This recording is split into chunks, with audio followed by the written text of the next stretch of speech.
I had some interest with a short-term investment broker, and I was very interested in seeing the KC Chiefs win that game and keep it under 49 points. Well, how'd it go? Oh, everything worked great. I my $200 bet turned into 700. Heck yeah. Maybe that's what I need to start doing because I'm very yeah, I'm very bad off right now. Maybe I just need to start getting again to gambling, and then Well, I only do it in football. I'm not an inveterate degenerate where I bet, cockroaches running across the kitchen floor or any of that stuff. I just happen to like pro football. yeah. So I bet it and I have fun with it, and I think I'm going to finish this year, bet 2,500 ahead, which is which is good. That Mhm. I can't complain. Well, so we are gathered here tonight. Is that Zach down there? That is Yep. Zach. Sorry, I don't know why he prefers to go by Protestant folk peasant. I think it's very bad, like branding. You I see, what don't it is, have. it's my assumed name. Since I Okay. started writing Well, in a new way, I'm like, okay, now yeah, it's a new pen that's name. It's like a monk name. Yeah. Zach. That's cool. No, I don't have a camera monitor. Sorry about that. Oh, that's So, totally all right. Yeah, we don't need you to we don't need to get your side profile for this or anything. So, well, instead and whenever I see myself on selfies and cameras now, my first thought is, oh, who is that old fucker, right? Yeah. well, hell, nowadays your detractors might use it to dox your location and who knows all the shit that could be peddled up to Yeah, defame you, no, they could. These people are crazy. I've They dealt with really crazy. are. Yeah, I've dealt Well, with crazy people. they're These just are they're very self-righteous. Yeah. One I've been getting there a are lot of. several I kind of believe are. I mean, I'm not going to like accuse anyone, but this is like freaking Antifa breeding ground. Well, Well, no, it's no question. Yeah. I got a lot of calls over the last 24 hours from, friends and people that said, "Look, I know you're not a racist. I've known you for 40 years." They You want you know, to apologize and bend the knee, and you and absolutely yeah, should not. well, I'll never do that. And they said, "Are you going to go to the StokerCon, in Pittsburgh?" I said, "Yeah, it's close by. You should. Yeah. I'll fucking go." I said, Good. "And you Go. know what? And I'm not a worry. And if anybody has a problem with that, come on up and talk to me, Yeah. because you know what? I'm not afraid of anybody. All right." Well, the thing is that And you know usually what? Most people won't. They won't say a fucking word. that's true. They'll just suffer in silence with the discomfort, or they'll go behind your back and try to get you kicked out of the convention because these people they are very much known for that these days. They had a volunteer. Uh, when I say these people, I mean these liberal. Champion every liberal cause and agenda and charity and this and that, without discretion, unapologetic, wham patriarchy types. I mean, they're They're very evil. much, feathers, of a flock. So when you say that, I mean, you're absolutely speaking about, one and 1,000 people at once because they follow each other that closely without any independent thought. So it's very easy to lump them together like that. They have, so when I say they, I mean, somewhere else at a convention had a volunteer kicked out. He wasn't even getting paid. He was there on his own, time and dime. Hey, are you And talking about Craig Spector? no, it was I believe it was an anime convention. Might have been in Okay. Florida. I just saw someone related to Comicsgate talking about it. Ethan Van Sciver. They had a volunteer kicked out of the convention for very mild circumstances, and so when I read your letter, Tom, which now seems to be off of Facebook, I hope you didn't take that down out of pressure or fear, or I hope No, what happened was a friend of mine said, I can take this down if you want me to. He works for Borderlands Press, and I said, I don't even have the savvy to do that, or Mhm. the will to give a shit. Mhm. And he said, well, if I take it down, all this stuff disappears. And I said, I don't really care if it disappears. Mhm. But he apparently took it down because somebody called me. But Well, I was I really don't know. But see, I don't know what that means. But see, here's something weird. The last Stoker convention was in Denver, Mhm. and Paul Wilson and I went, and we were part of the proceedings. It was nice. But there was a lot of odd posturing going on.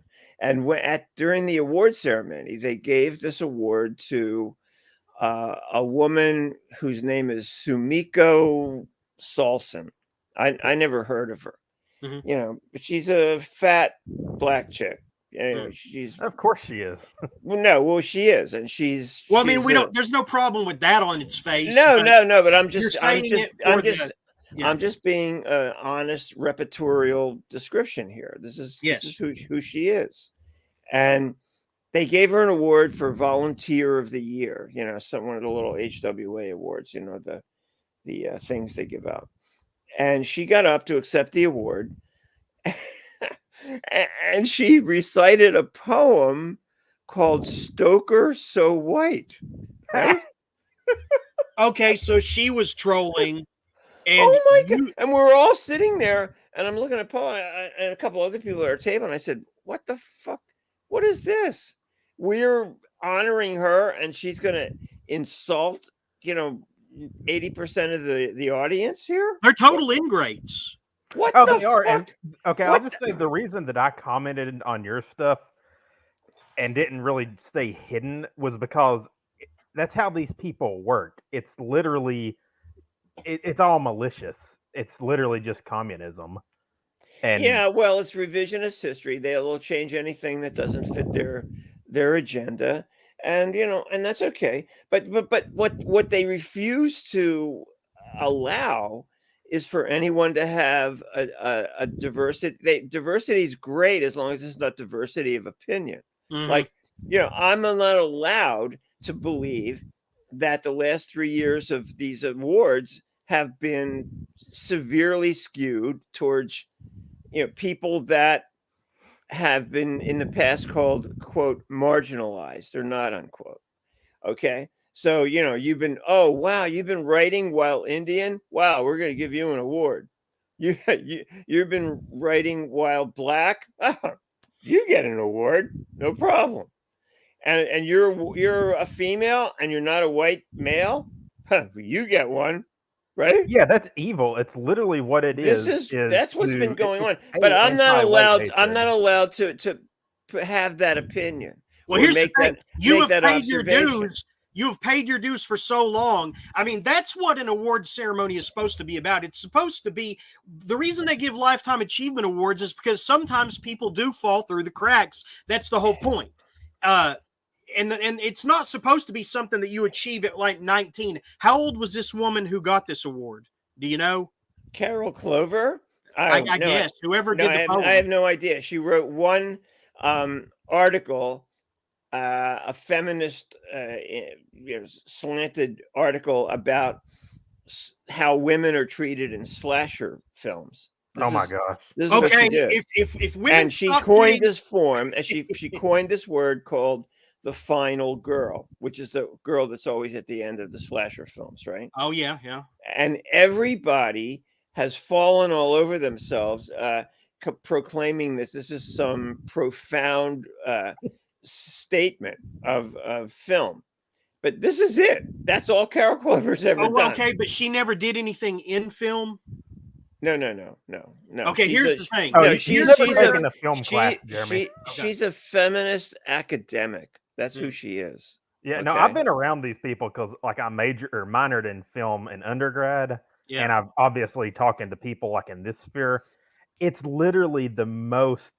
I mean, you can really just call it Gnostic Marxist rereadings of films, Well, but and that's what it is. I mean, yeah, they're going to revise whatever they need to. yeah, like Well, literally, here's I the read thing.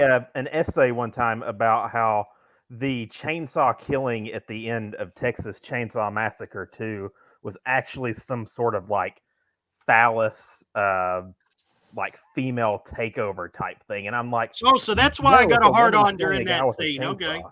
That's why I got a hard on during that scene. Okay. Oh. Okay, so let's set it up. Okay, yeah, let's get back to setting it up because you said she said this poem and you're like you're taken aback and like we're honoring her and this is her this is her response. That was her response, and I was like, I am absolutely confounded here.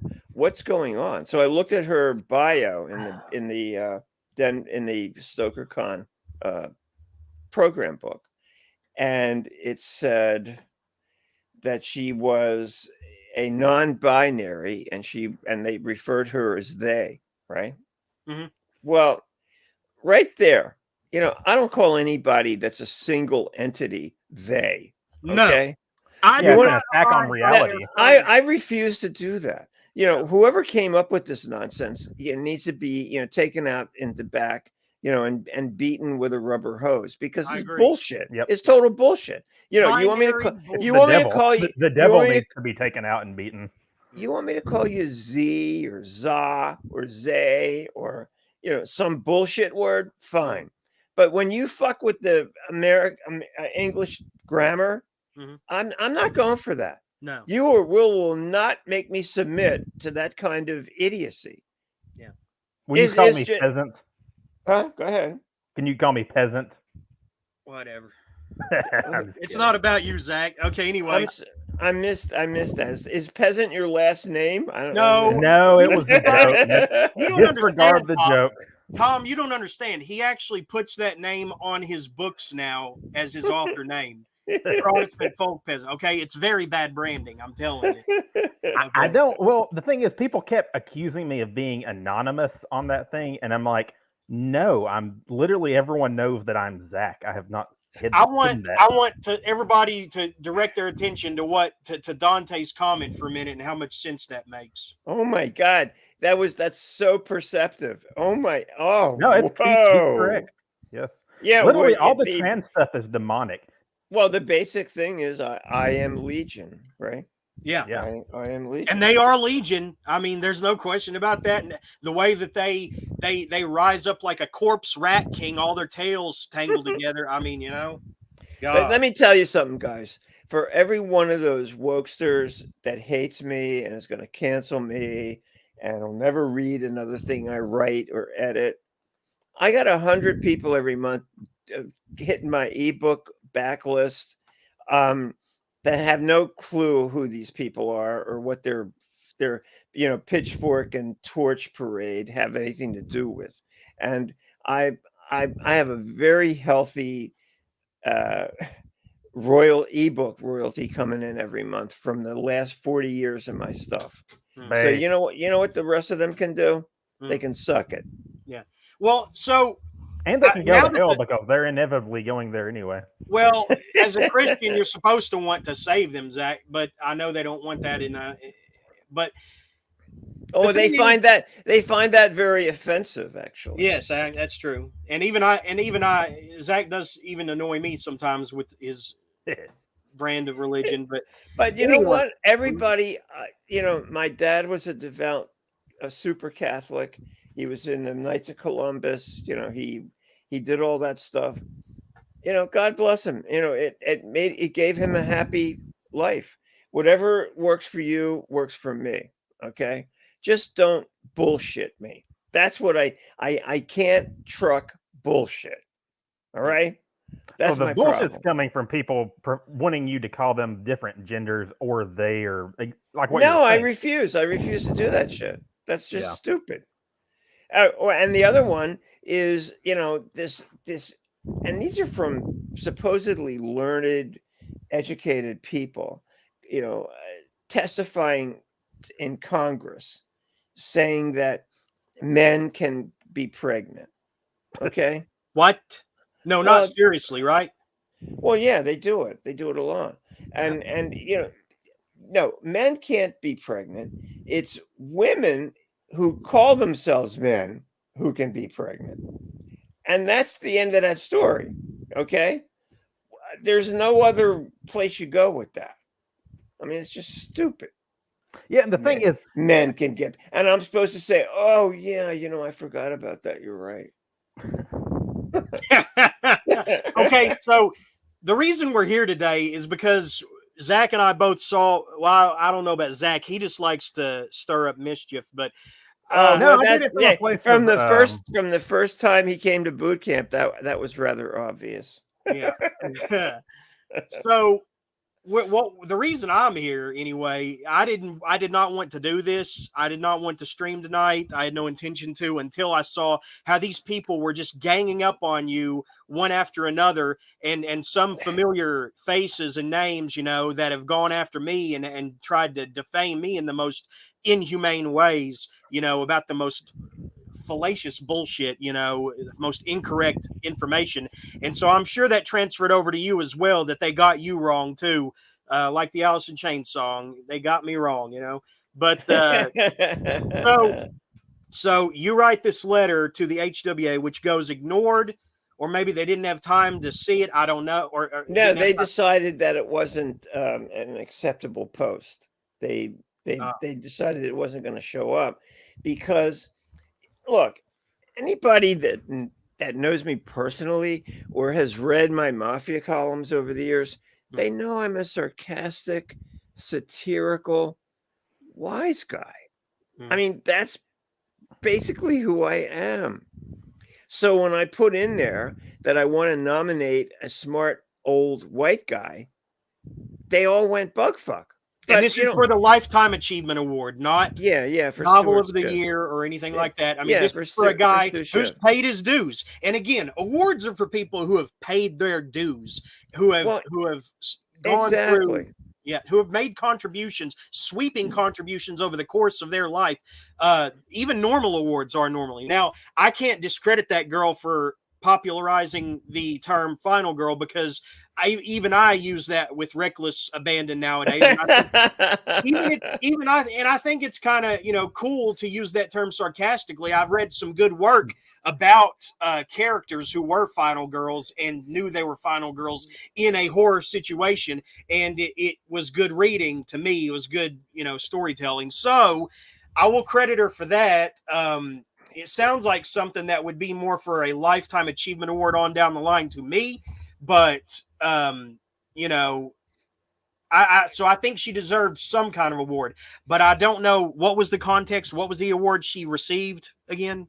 It was she got the HWA Lifetime Achievement Award. Oh, okay. And so it seems like she got an award for noticing the obvious. The same one we gave to Bradbury and Robert Bloch and oh my gosh, and King, and she's getting the same one there. Well, I don't think she's in their company. I would hope that she would realize. Well, of course not. I mean, they gave it. They gave it to me in 2016, and my honest thought was, "What the fuck took you so long?" Okay. Yeah. I had a small press that ran for 30 years, had tons of Stoker and World Fantasy Award winners published by our press. I ran a goddamn writer's boot camp that was not fun for 20 years. Yeah, hear that, Zach? And took a lot of help. No, I helped a lot of writers. I've written 40 some books. I've edited another 20, and I've won 6 Stoker Awards. So you don't think I deserve that? Well, I think I did. Fuck you. Yeah. Now, the person that were you saying in that letter, because it's down now and I didn't have time to go back and look at it. Were you putting forth that person you named with all this litany of accomplishments and accreditations? Were you saying that it should have been given to them, or you're nominating that person for next year? I'm nominating for this year. And I said, how could you possibly give this award to some of these previous people and ignore this guy? And I don't even know if you've ever heard of Stuart Schiff, but he, in the 70s, before Stephen King revolutionized the genre, nobody was paying any attention to horror fiction. Stu Schiff had a magazine that he started on his own. He was a fucking dentist, all right?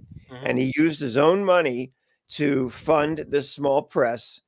and he did a magazine called Whispers, and he published Robert Bloch, Robert Penn Brennan, um, Manly Wade Wellman. He published, I mean, an amazing number of people from the horror writers that had been forgotten in the 70s and 80s. And he kept the horror genre alive single-handedly with his little jive magazine called Whispers. Mm. Yeah, you got it up there. That was one of his anthologies, Whispers too. And then he had a little small press, and he would publish anthologies.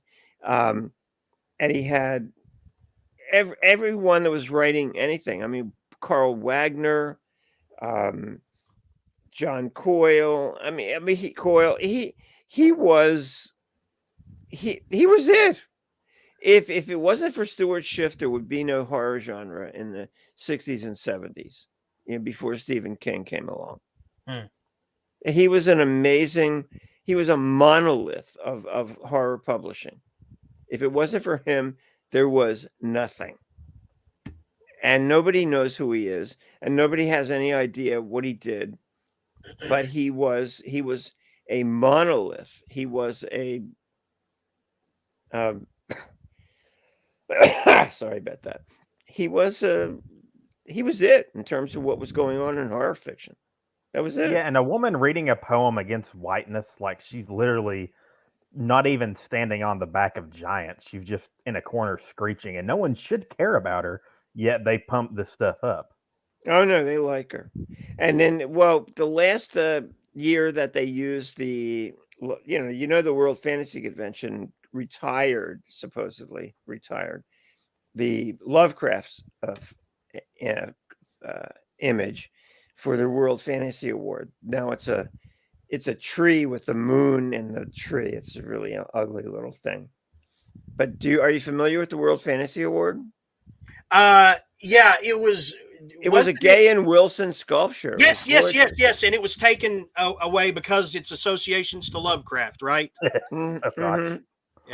Yeah, they decided that they were, the wokesters decided that it was. I forgot about that. Was evil, and they Lovecraft took it at away. its worst is still better than listening to most of their screeching, any day. And that's he's certainly better than all the new Mythos stuff that comes out. Well, yeah, the new Mythos stuff where a black guy was like a governor, back in the 1930s. Look, there's no doubt, there's no denying that he was a Eurocentric, racist guy, who he was a xenophobe. He was afraid of anybody that wasn't a white European.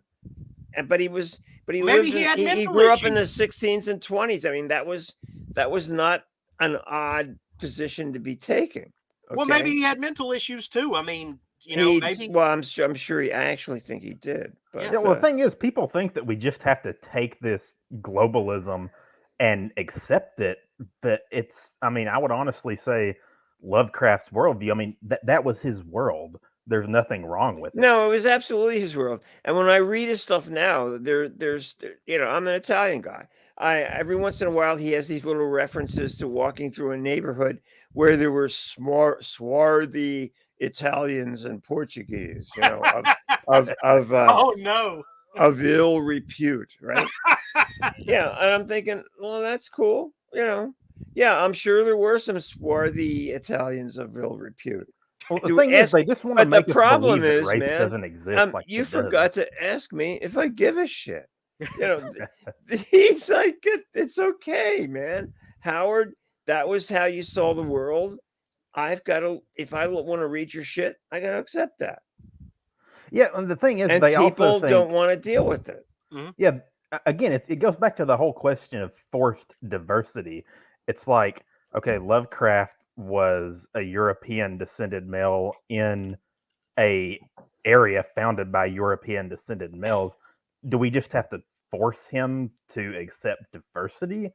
I mean, that when that wasn't even a concept back then. Exactly. And again, that's why this stuff is revolutionary and these people are Marxists. That's why I keep using that term. And I'm not just throwing it out there like, Oh no, It's no, you're provable. absolutely right. That was something that didn't even exist in his team, but they're holding his feet to the fire Yeah. to adhere to something that did not even exist. Yeah, and I they're mean, you're evil for just that's doing it. just totally unrealistic, Yeah. ridiculous.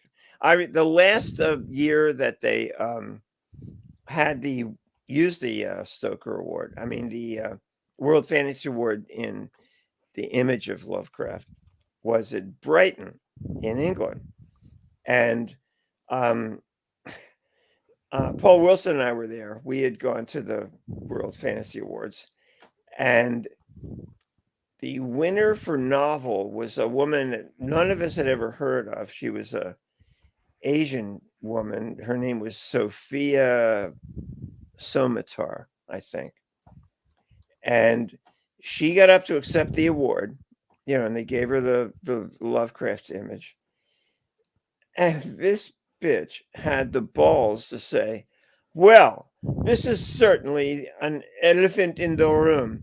I am not sure that I can actually accept this in good faith," right? She says, right?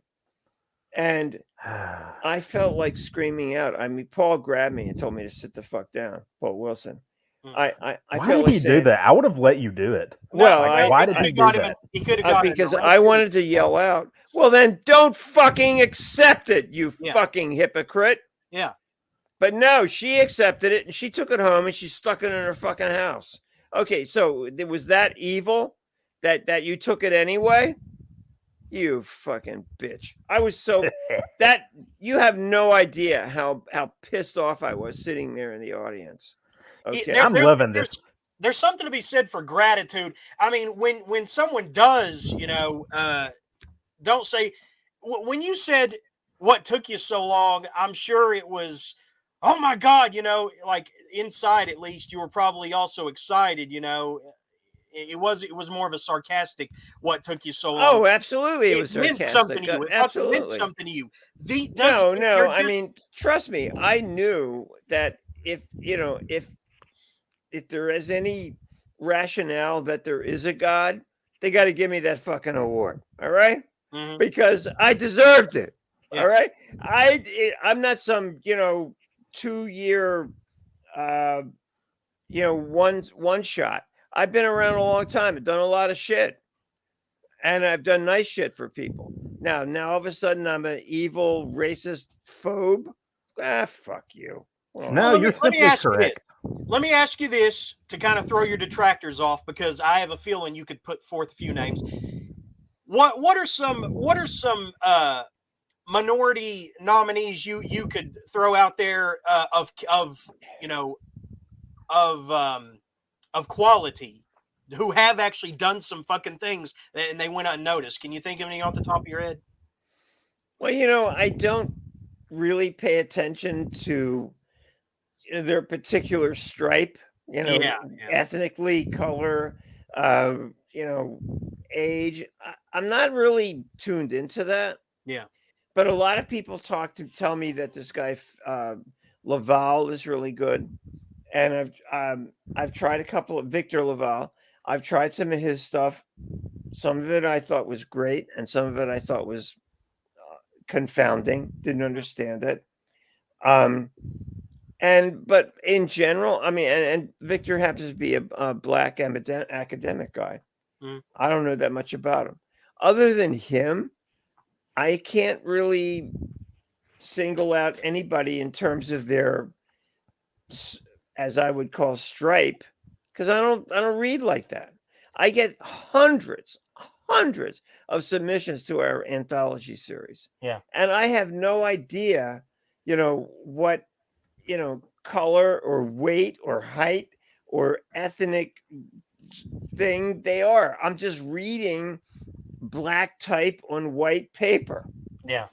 That's Well, there it. you go. There you go. That's kind of that's kind of I don't metaphorical there. know. I mean, you're asking me to single out people for shit I have no idea who they are. Well, no, There what you they're go. actually asking you to is to submit to their worldview and put people in particular categories up on a pedestal. Oh yeah, take the shot. Take the shot. you'll feel better. You might drop dead, but take the shot. You'll still feel better if you drop dead. Yeah, I just can't wait to all these other guys like Vandermeer, Keene. It's coming for them. They're not going to last. They can't be the grand poobahs of diversity forever. It's So Vandermeer, Vandermeer, posted some pretty vicious stuff about me, oh, and yeah. I was like, he is a vicious individual. There's no but I question. said, Jeff, I don't even know you. Where's this shit coming from? Yeah, Right? and Keene got on there trying to be like the grand poobah of trannies, and I'm just like, oh my gosh, Who's that? Brian Keene. Oh well. Okay, yeah, the great Brian Keene. Well, it's Brian. You know what? I've known Brian a long time. He's not a bad person. He But threw think you he under the is. bus. right now he's stuck between a rock and a hard place. I think he's a horrible person. I think that he has singled out more of his fans and followers and turned them into a market of shaming them and me tooing them and cancel culturing it. Well, he has for some odd reason attacked some people that have come back to me and said later, I don't want to be part of this community anymore because of what Brian said or did to me. People that looked up to him, and he I has never gone after them one after another. And look, for whatever reason, I never followed up on it because I'm really not a palace intrigue political animal, and I really don't. I don't He give a will shit throw about you what to the people are wolves, doing. Tom, as God is my witness. Whatever link you've had in the past, it doesn't mean shit to him. He will throw you to the wolves in order to make himself look sagely. The great sage Brian Keene touched this tainted thread with his golden. I'm serious. That's what he thinks about himself. He thinks as soon as he comes into the conversation, well, he's going to say just the right thing that's going to soothe everyone except the person who doesn't, take the golden the golden chalice, the golden wafer of shapely Keene. Yeah, well, he has a following. I got to give him credit. He was able to create a niche for himself, which a lot of these He just knuckleheads had to have sell not his been able soul to to do do. it. Huh? So he just had to sell his soul to do it. So he Where, comes along. Jeremy, where are you located? Where are you? Oh, I'm sorry. I'm in Tennessee. Why? Okay. No, because I'm here in the Democratic bastion of Maryland. That's where I am. Sorry. It is pretty bad up there. You'd always Oh start my over God. somewhere in a red state. I don't know where. They're shrinking. And Zach, are you in Virginia still? No, I'm in Tennessee with Jeremy. Oh, God bless you. I just had my cousin of mine move to Knoxville, and Yep, and that's real close where I'm at. yeah, he really likes it. He likes it a lot. Nice people, good people. Yeah, in fact, Knoxville, I'm down there pretty much every weekend. So Okay. So where do you go from here? I mean, I've tried to lay out the facts as best I could, but I guess we're in so much agreement that I can't really establish much, and it's not there. Well, I don't want to do. It doesn't solve much to be part of a mutual admiration society, but the problem is we are not allowed to have opinions that go against the the big brothers. That's the problem. yeah, and see that's why I said and that's why people said to me, "What are you going to do when you have to go to that convention?" I said, "I'm going to fucking go, and anybody that wants to talk to me will talk to me, and anybody that doesn't won't." And don't forget to ask me if I give a shit. Right? I'm not afraid of any of these people. Why do all of your peers, unless they're carrying a Glock 19, I'm not afraid of you. All right. Let me ask you this, Tom. Why do so many of your peers roll over for them? That's what I don't understand. They've paved the way for them. Oh, because I've had, it's really funny because that's a good question. Over the last 24 hours, I've had countless emails and phone calls from people in HWA that said, "Listen, I'm on your side, but I don't think I should post anything." Oh gosh. Cowards. And you're cowards out there. If you hear this, and you I are said, cowards who abandon your friend, your yeah, peer. and I said, well, I don't expect you to. I said, I mean, it really takes a lot to, you know, put your nuts on the table and hand out hammers to all these loonies. All right, these lefty loonies. Don't do it for me. Do it for yourself. Okay. And if it doesn't mean enough to you to let people know what your honest feelings and opinions are, that's between you and yourself. Don't worry. Don't think you got to do anything for me, because I can take care of myself. I don't give a shit. You know. You've earned the right to not, because I mean you've been in it forever and have done a lot of things. It grates me seeing people throw you under the bus, and it also grates me seeing people who will not, that they will try to silence dissent to Keen, Vandermeer, whatever, and co. Just for what? Like, who cares about this stuff? What does Well, getting along because with these people get you? it's 1984, man. Come on. We all read the book, and that's part of the formula. Yeah, and see, that's Yeah. why I was saying people like Keen and Co. have sold their souls, because they're, if they push this completely evil stuff, they get a lot for it. They get a following, they get a place in the community. And me, I've never cared about that stuff. And to be honest, I don't think you can be a writer or a true creative and care about that stuff, because you're just going to capitulate to nonsense. And that's what we're seeing. You're the only one saying something logical and rational. These people are just screeching for community And here's acceptance. another thing I want to point out. Yeah, also want to point out that the contents of your letter to HB were so mild, Oh yeah. while still remaining firm in your stance. If people were to go back and read that with a clear head, without immediately leaning on their outrage cane, I really think that they would see how mild the contents were. All you said was, "You're not afraid to nominate a straight white man." Yeah, and they did, and I kind of, if they've read my columns over the years, they would know that I did that with a satiric, sarcastic tone. That I'm nominating a straight white guy because nobody else is. Zach, stop Okay, breathing into the mic so hard. Yeah, I who's think doing it's this freaking mic. It's like so who's much doing that? better. I It's have me. a whisper guard on mine. How's mine sound? Okay. Great, perfect, clear. Okay, Um, good, well, good. the point. So And did anybody recognize my avatar, by the way?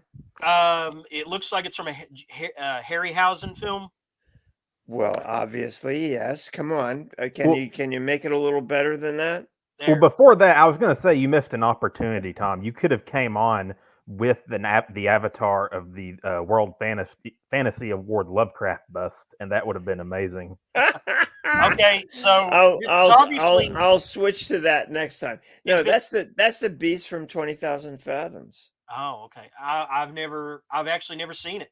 I Oh know my God, it's a 20 fucking lashes though. classic. You've got to watch it. I mean, it's the quintessential 50s monster movie. It's Mhm. just wonderful. It's just wonderful. You got to see it. Okay. I saw it in the theater when I was 10 years old, and it transformed me. It turned me into the mutant I've become. Um, well, I also wanted to point out that with the response to your very mild remarks, however spicy they may have been, they were still mild. It was absolute, just frothing, Yeah,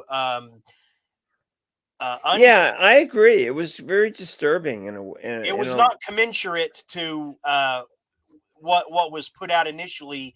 That it got back that much of a response, that it stirred that much outrage, and all the most outrageous things I saw were from the people condemning you. I mean, and how anybody, in my own camp included, who could take it any differently, see the situation any differently, is engaged in tribalism. I'm sorry, but you are. Tribalism with Legion. Well, but the scary part was that it was mostly ad hominem attacks rather than, arguing with my position. Very few people, questioned my comparison of Stu Schiff to Carol Clover. No, nobody seemed to care about that. They Well, they Stu they were Schiff, way more concerned with me just being a, you know, um, transphobe, racist, what does trans have to that do with it? I mean, why does trans have to exactly. be a part of Yeah, and every they yet conversation we they have? plugged that bullshit in. It was like, what? Trans is not that important. I'm sorry, guys. It's a very niche thing. A very Very small fake amount of thing. the population is into it. But like flannel shirts in the 90s, it's been championed by every corporation because they think they can profit off it. Sorry, but them's fucking facts. Wait, can Okay. we get rid of trans stuff and bring back the flannel? I would at this, yeah, I would agree with that. I still wear flannel occasionally. I would also ask, can we go back to drag queens who took it off at the end of the night instead of trans people who want everyone else around them to change their lives to accommodate them? Okay. it's I'm ready for it to really all just go. Yeah. it's really bizarre. I don't understand how it achieves such prominence. I really don't. It's like Well, I understand, but I drag can't say it or queen we'll get this show will be destroyed. I'll drag just leave it at queen that. story hour. Mm. Who the fuck came up with that one? For Yeah, kindergartners, yeah. yeah. Let's tell our kindergarten kids stories read by guys dressed up like weird, scary women. Yeah, and see, that's the Why are thing. you That on doing its this? face, that's evil. With And all horn. these people, from With horn. Brian Keene to Jeff Burt to all of them, they support that. They want these freaks being around your kids. And Yeah, at the yeah, end of the and day, my I conscience mean, is my clean. kids. They have to deal with that. I sent both my son and daughter to private schools, and I would have never subjected them to that shit.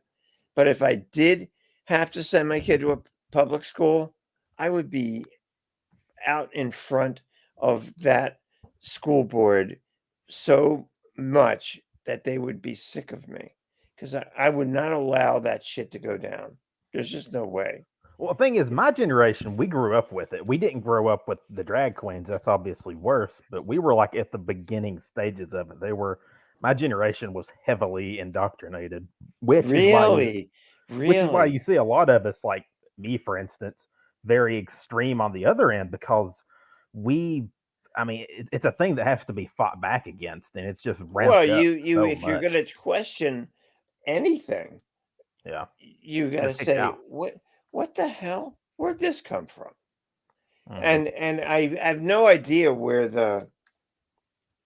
this insistence on trans identity.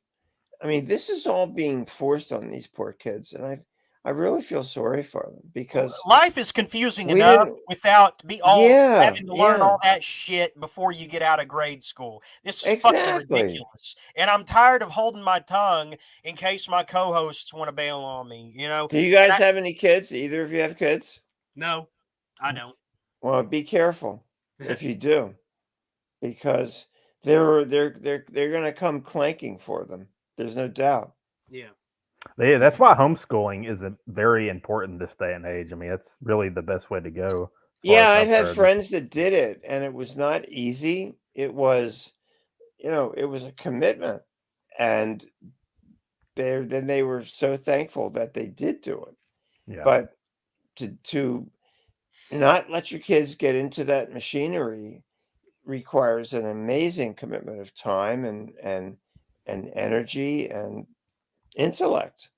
It's it's amazing to make it happen.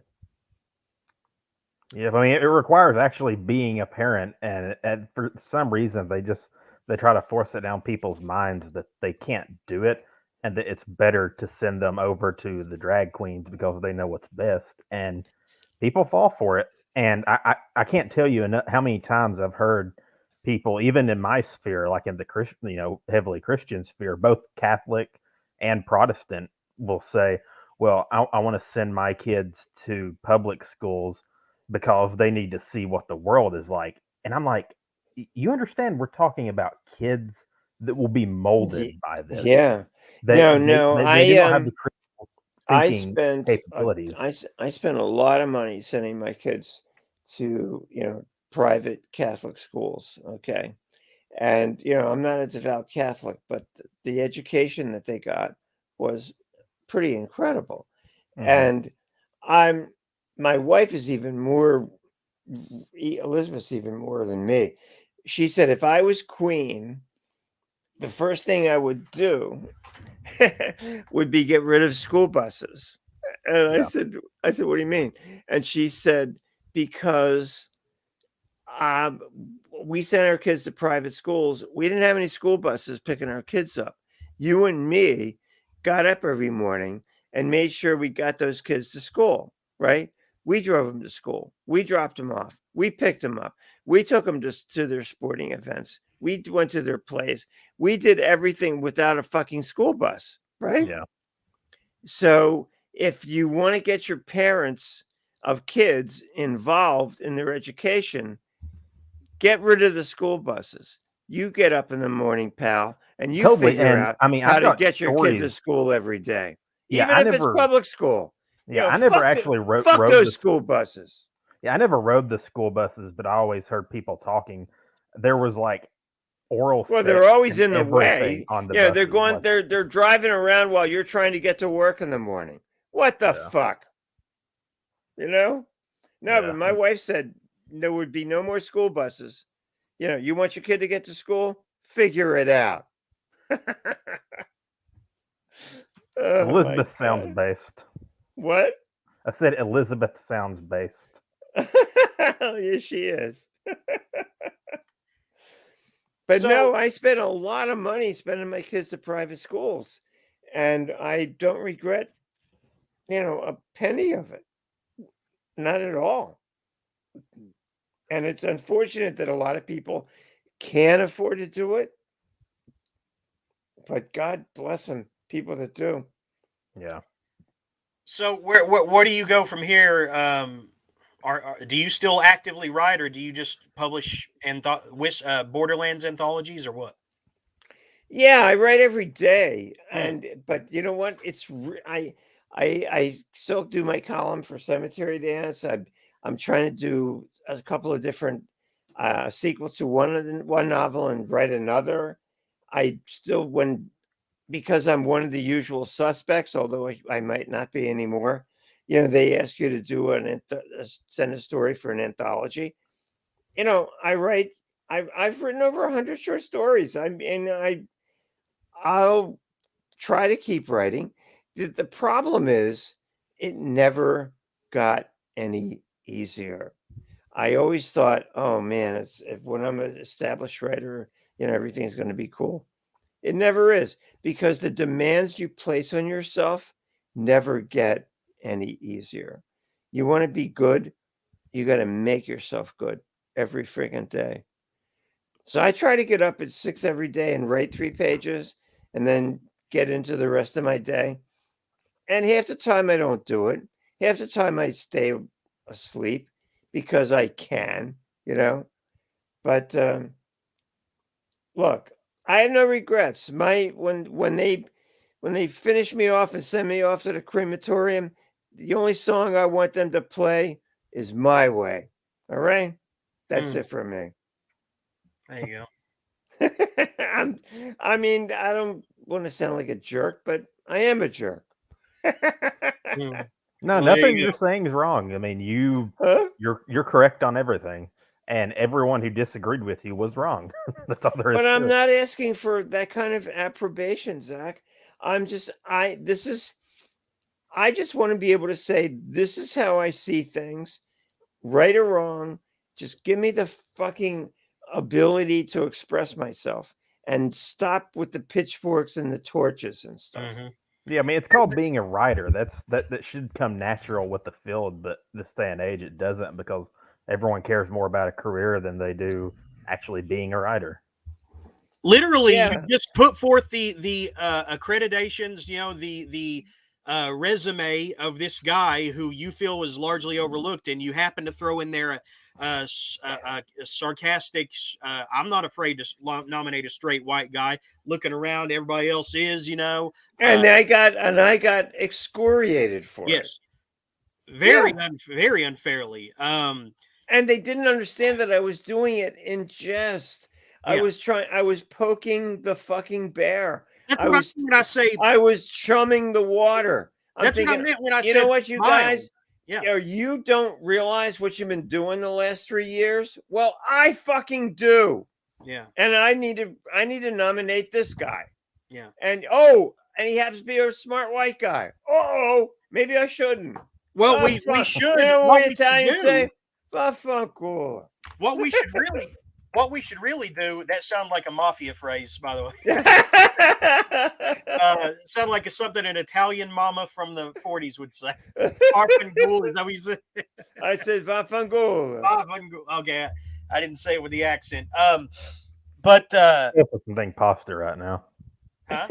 I could go for some pasta right now with a wine. So I'm here, Jeremy. Stuart Schiff has gotten lost in all this. Yeah, it's really a shame. It really is. What if we could if people of our mind could organize and get some kind of I don't know, petition the HWA to take a look at Schiff's work, Schiff they cannot shame. Is Schiff still alive? He's not, is he? Yeah, he is. Oh. He's the same age as Paul Wilson and I. As a matter of fact, we all send each other emails every day. Well, let me ask you this: is he aware of all this that's going on? What is he? And he championed my my efforts. So, well, of course. So he's cool. He's fine. These days, I wouldn't be surprised if you'd say, "I'm gonna have to distance myself from you." I appreciate it, but no, I would. I've seen people do that just because they didn't want to stir up any further drama. I mean, there's this playground mentality where it's like, "Sorry, dude, I can't be seen with you anymore." Or high school, it's like, yeah, it's like high school. I can't be. Oh, it is absolutely like high school. Every one of you who you really nailed that. Every one of you out there watching this or who get word about this later, I want you to know that you're like little high school bitches at the dance. I can't be seen with you anymore. No, you're too uncouth or you're lame. Is that word pronounced uncouth or uncouth?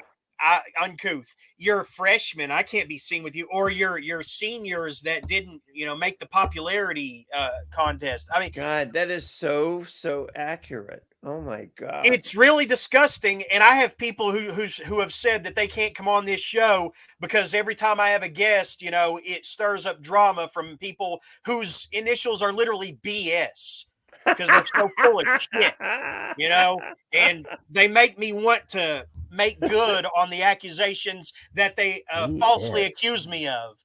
Wait, who is it? But you know who. No, I'm serious. I'm drawing a blank. Well, good, because they're that unimportant. Do you have an idea of how many people are listening to this, or you don't? Do you have any? When we started, it was 6. It dropped down to 5, 4, back up to 6 and 7. Right now, it's at about 4, 3. Okay. Well, you know what? That's their loss. Yeah. Well, I get a lot of good replays. It's getting late. And I get a lot of replays through the week. From people. It eventually goes up, and if it doesn't, whatever. I'm not monetized anyway. But if we could just if we could get like-minded people to organize and petition the HWA to take another look at Stuart Schiff's work and say, hey, we don't care about the drama that just unfolded. We're not talking about Tom Monteleone. We're talking about Stuart fucking Schiff. Okay. Yes, that's exactly right. Take another look at this guy. Okay. That is exactly stop associating this person with this other white person, Or how about we start a Stuart Schiff award completely separate from the HWA? That's actually a good idea. Who's going to pay for the bus? That's actually a brilliant idea. If you could get someone to sponsor it, it would be great. Oh, can we only nominate white guys or what? Yeah. Because That'd be the I best was troll ever. well, I was on the after they gave it to me the following year. I was on the Lifetime Achievement Award committee, and we argued back and forth with various people that certain people in the committee championed. One of them was Charlie Jacob, who was a writer of really grotesque splatter stuff. Yeah, I know who you're talking about. Yeah, and she had support from just 2 people on the committee of 6, but they kept pushing her, and everybody else said, "Nah, she had done enough." But then there was one other person that was pushing Dario Argento, right? The film guy. Mm-hmm. Yeah. And I said, "Look, guys, I have been involved in this kind of stuff for 35, 40 years with with the spacefaring whores of Arcturus, Cephua, and HWA, and everybody in between. And 90% of the time, when we nominate or decide to award a film guy, some Hollywood guy, they don't show up at our event to accept their award. What they do is they send a memo down to some nook in the mail room, and they send him to pick up the award. All right? Yeah. Because you know why? Because they don't give a shit. So Argento horror writers in general don't give a shit. And the committee is looking at me like, how can you say that? And I said, did you guys ever remember a film called Shakespeare in Love? And they said, oh, yeah, I saw it. It was cool. And I said, you remember the scene where the 2 producers are arguing and fighting and choking each other, and Shakespeare tries to break it up? And the one producer says, who's this guy? And the other producer says, he's nobody. He's the writer. Right? That's how they feel. They don't give a shit about Science Fiction Writers of America sends you a Screenwriters Guild Award. Yeah, we'll send the guy from the mailroom. HWA. Oh, yeah, Dario Argento, you're going to come from Italy and go pick this up? Fuck you. It's Speaking like, of Italy, what is it? No way. And I shut it down. I said, do not give this to him because he doesn't give a shit. So what is it with Italians and horror? You've got Argento, you've got you. It just seems like there's some kind of Ligotti. Yeah, Ligotti. Oh, yeah, Ligotti. Fulci was great. I mean, no, there was a lot of guys that Deodato. Yeah. Very good. Very good. Cannibal Holocaust director. Oh, yeah. Which was a really grim film, by the way. I couldn't watch. I have to watch the animal cruelty-free version. Oh. I will never watch that movie again. I don't. Have you seen the Eli Roth one, A Green Inferno? Have you seen that one? Yeah, I actually thought that was good. A lot of people thought it was lame, but I loved it. Well, you know what fascinated me about it was that they were able to get that tribe to actually act in it. They had a real Amazonian crew of people. Remember, they're real cannibals. Those were actors. I thought those were actors. No, that was a real village. Whoa. Was that amazing? Yeah. They got a real village to say, yeah, we'll do this. We're not cannibals, but we'll do it. That's amazing. And, the hook at the end, that cliffhanger at the end, I want to see her have to go back and pretend she's interested in finding him, that guy that they left behind. I want to see that. But they never did the follow-up. No. Return to Green Inferno. It writes itself. And she's trying. Zach, you don't know that one? I have not seen Green Inferno. No, I've seen Cannibal Holocaust, but not that one. Yeah, I had big trouble with Cannibal Holocaust. Did you? I don't see. I'm not sure if I saw the edited one or the real Annibal killer thing. I can't remember. But You would remember it if you did. It's the thing with the turtle. oh, okay, never mind. Oh, thank you, Zach, for reminding me of that one. You're welcome. Takes a lifetime to black it out and a few seconds to remember. Are you right? Exactly. Right. Now, and I do have to say, I love the theme of that movie, the keyboard thing. Yeah, Kinda it's forget very how it haunting, very But depressing. Oh, let's a be Green honest, that's the Inferno. only reason you watch the Italian horror movies, like, of that time. Like, they Well, are like, I it's mean, because, like, the Goblin soundtrack or something. well, the Goblin was genius, don't you Yeah. think? Mm. I mean, And the see, I don't even go- really like gory stuff that much, but I love that music. And you But can the actually gob- listen to the soundtracks, like, on iTunes. I think the Goblin soundtracks are inspired. They're Yeah. really amazingly good. They are. I remember the first time I watched Suspiria, and I'm thinking, I'm not sure I like this movie, but I really like this music. Right? Exactly. That's Argento for me. I don't remember anything Right? except the kind of like weird liminal spaces. Like there'll be like some Oh, kind of weird pool like underneath the basement or something. I remember that, and I'll remember the music and literally nothing else. no, I mean, some of his stuff is pretty claustrophobic, but the music is inspired. I think it's wonderful. Yeah, it's very good. And then, the Carpenter's music is great. Oh you know. yeah, I listen to his soundtracks while I work a lot. Yeah, so do I. Yeah, So do I. They're great. yeah, they get you going. Yep. Yeah. Are you excited to see Blood and Honey, the Winnie the Pooh horror movie? No, I refuse to watch I that. am. I cannot wait.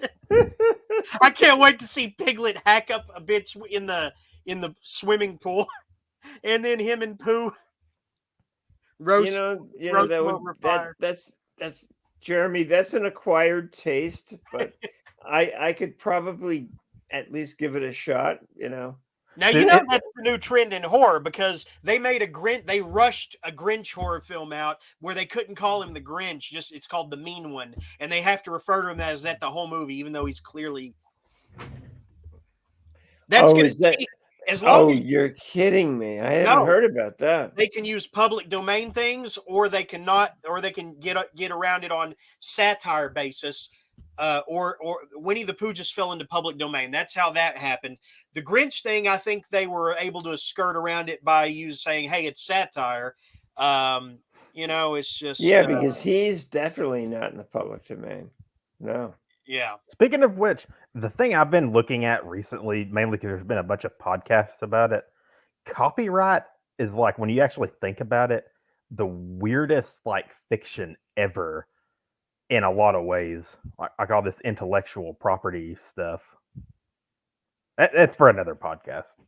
Yeah, I'm not catching your connection here. Well, he talked about using things from the public domain and them actually having to be kind of like scared about it. When you think about it, and I was actually talking to my friend about this today. It's like when you look at classical music, they borrowed stuff from each other all the time, like the great composers. And no one saw it. Oh my God! There's no way to untangle that. Yeah, I know. Zach, there's no way. I mean, and like, imagine if copyright law had been a thing back then. We wouldn't have the great. We wouldn't have the great compositions that we have. No, that's absolutely a brilliant observation, actually. Yeah, but no, that was never happening. Because they all cross-pollinated each other. There's no doubt about that. Yeah, man, that's culture. That's just, it happens. Hey, Yeah. Tom. We've got someone in the chat who's wondering if he can come up. I have had him on as a guest before. I think he may be on the other side of the fence, but he's usually pretty cool to talk to and may offer another perspective on this. Do you want to talk to him? I'm always welcome to that. God, I mean, that's always, because we've been sitting here doing a circle joke, pal. Yeah. I'm really happy to hear somebody else. Okay. Now, for all I know, this could be him writing me off or wanting to own one of us in something we said. I don't know. But I mean, you can't kick me. You can't force me any lower in life than I am right now. So, if that's the case, kick away. But I think Charles would be pretty cool. God damn it, cat fight. All right. See, are you a cat guy? I'm a dog guy. Yeah, I'm a cat guy.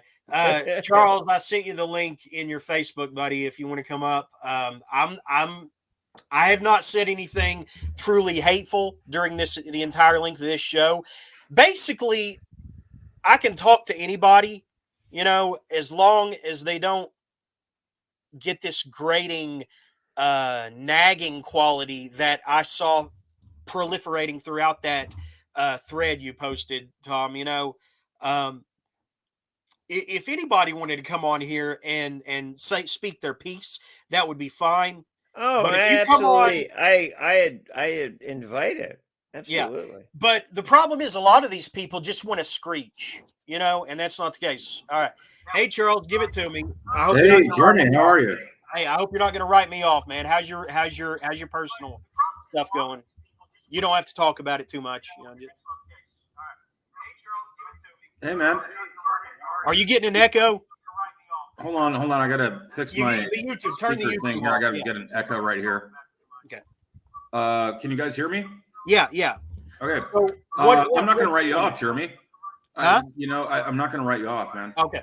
I got a friggin' weird echo too. You might need to use headphones. Do you have headphones? Do you have YouTube open, like playing the show back? Let me fix my audio settings here real quick. Let's see. You might need to use headphones. Do you have headphones? Sounds like am I giving you guys an echo? Do you still have the YouTube playing? I would shut that off. Just one. So he'll be back in a second. I do think that his viewpoint will be slightly more from the other side of the fence. Well, can I tell you something, Jeremy? I look forward to that. Okay. But I think that it will be, a measured response and not outright, screeching, because he's been critical of that. He's been critical of this screeching, himself. So, well, I welcome it. Are you kidding? Mm-hmm. And my wife has already gone to sleep, and she told me to shut the door to the office because shut the fuck up, right? I'm starting to sound like an asshole. Well, the gentleman that was just here, who's going to be back in a moment, he has seen some of this screeching himself. What's his name again? When has he been a victim of it?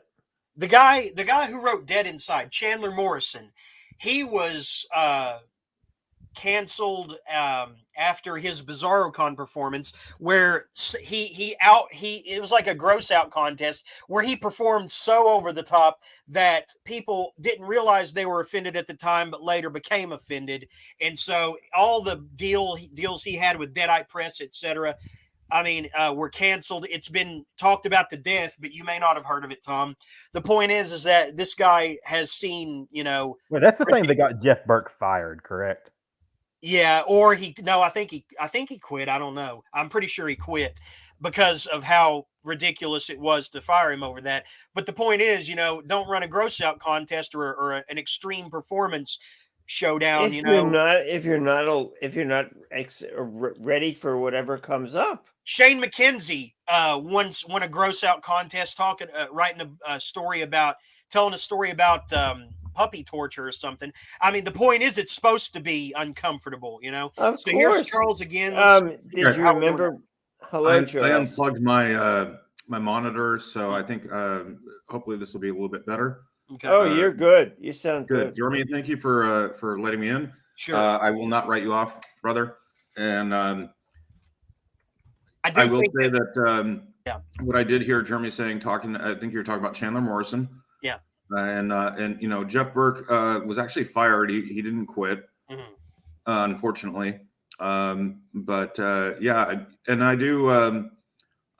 I am a little bit left of center, a little bit. So Last time I was on this with Jeremy, he praised me for being a very, I don't know what you said, a very welcome voice as an opposition that doesn't, fight or argue or what have you. So thank you for having me on here. I appreciate it.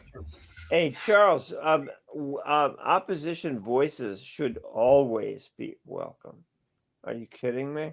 Come on. No, I think every conversation that talks about, in any kind of differences, you need to have two sides, but you need to have people who are reasonable and rational. And yeah, I mean, it's really no fun to be a member of the Mutual Admiration Society. Okay. Exactly. So, what burning questions do you have for Tom, or for any? Man, I just saw this. I'm gonna be honest with you. I don't really know Tom. Tom, can you give me a little bit?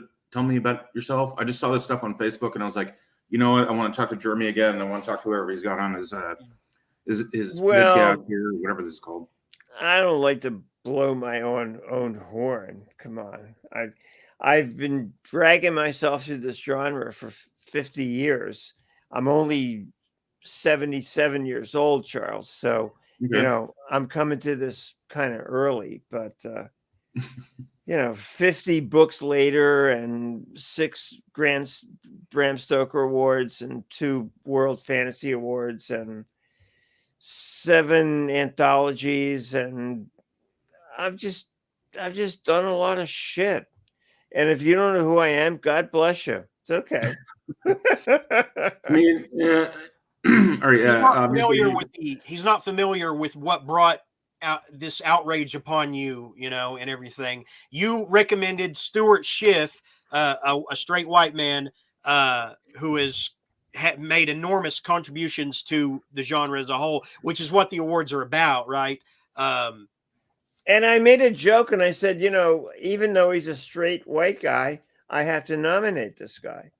And it was very they brought out their Flint packs and their tinder boxes and set me up for the fucking steak. Just because you said that, wow, damn. Well, they're humorless, and they didn't understand that I've made a career being kind of sarcastic, satiric, and well, the funny thing I wanted to throw in there I'm not afraid to have a talk. Good. The thing is, it's so mild compared to what I'm used to seeing on a daily basis and what Jeremy's probably used to that it didn't even register. Yeah. They get to be extreme all day, but and the thing is that the responses were so over the top, extremist. I mean, how can you be marginalized and taking over? And I saw a comment from someone saying your day in the sun is over. We're taking over now. Well, how can you be marginalized and taken over? That's what I mean, they're vicious, just absolute vicious.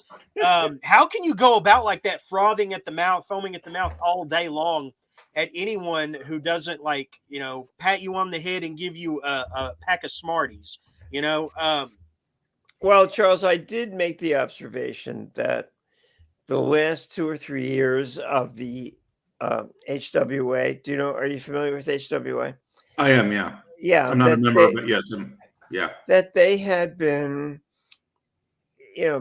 bestowing the award on people that, in my snide remark, called the DEI project. Well, they went off the edge of the world on that.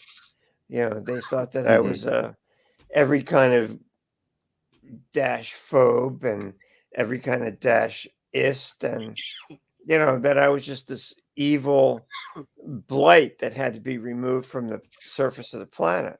And that wasn't the point at all. It was like I wanted it to generate an honest discussion. Are people getting this award because of their accomplishments, or are they getting this award because we're trying to compensate for all the smart white guys that have been getting it for the last 20 years? it's kind of so and they don't want to hear from that. and I agree with you. So let me give you a little bit of background about myself. I grew up in Olympia, Washington. I live in Portland, Oregon. America's least favorite city. America's least favorite city, and I tell this to people all the time. So, and Olympia, if you don't know about it, is like basically Portland Light. Evergreen State College is their notorious liberal arts college. Well, it's actually an amazing documentary on what I would be terrified to be part of. But anyway, go ahead. But here's what I'm saying is, like I understand conceptually, like you and I particularly remember, like affirmative action, right? Oh yeah, and it was a Conceptually, I get really it. great idea that went Yes. off the rails. And that's And what I'm it gonna sounds say- like is happening, not just with the HWA with you, but with a lot of shit these days. Oh, you didn't nominate a black guy for an Oscar. Well, fuck you, you're racist. You didn't nominate an Asian guy or a woman or a trans person for a Hugo Award. Well, fuck you, you're racist. No, you're not. what's the solution? Because that's obviously something that is operant. How do we get past that? Because I'm not happy with any of that shit. I'm not looking to champion, white guys that don't deserve it, but I'm not looking to champion, some Lithuanian midget who doesn't deserve it. All right? It's like, what the fuck? Where's this coming from? I mean, I don't get it. So no, I agree with you. It's like I understand it coming from my, like I say, my liberal, and I'm saying this in big fucking air quotes, Well, background. God bless you. You know what? You got sensibilities. God bless you. Thank you. And let's like I say, and the last time Jeremy had me on here, he was like, "Hey, you're a voice of reason," and so that's why I wanted to be on here again. That's been already obvious. Yeah. So saying that in air quotes, like I get why people are like, okay, so white men rule the country. Talking to my friends of color, I understand better now why when my friend or me and my Vietnamese friend, we walk down the street, why the cops are looking at him and not me. I get that shit.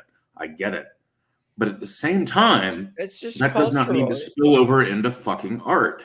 No, it's just Art should cultural. be- I mean, it's based on experiential stuff. I mean, if cops have been told that the majority of problems are going to come from a particular segment of the population, that's what they've been told to look for.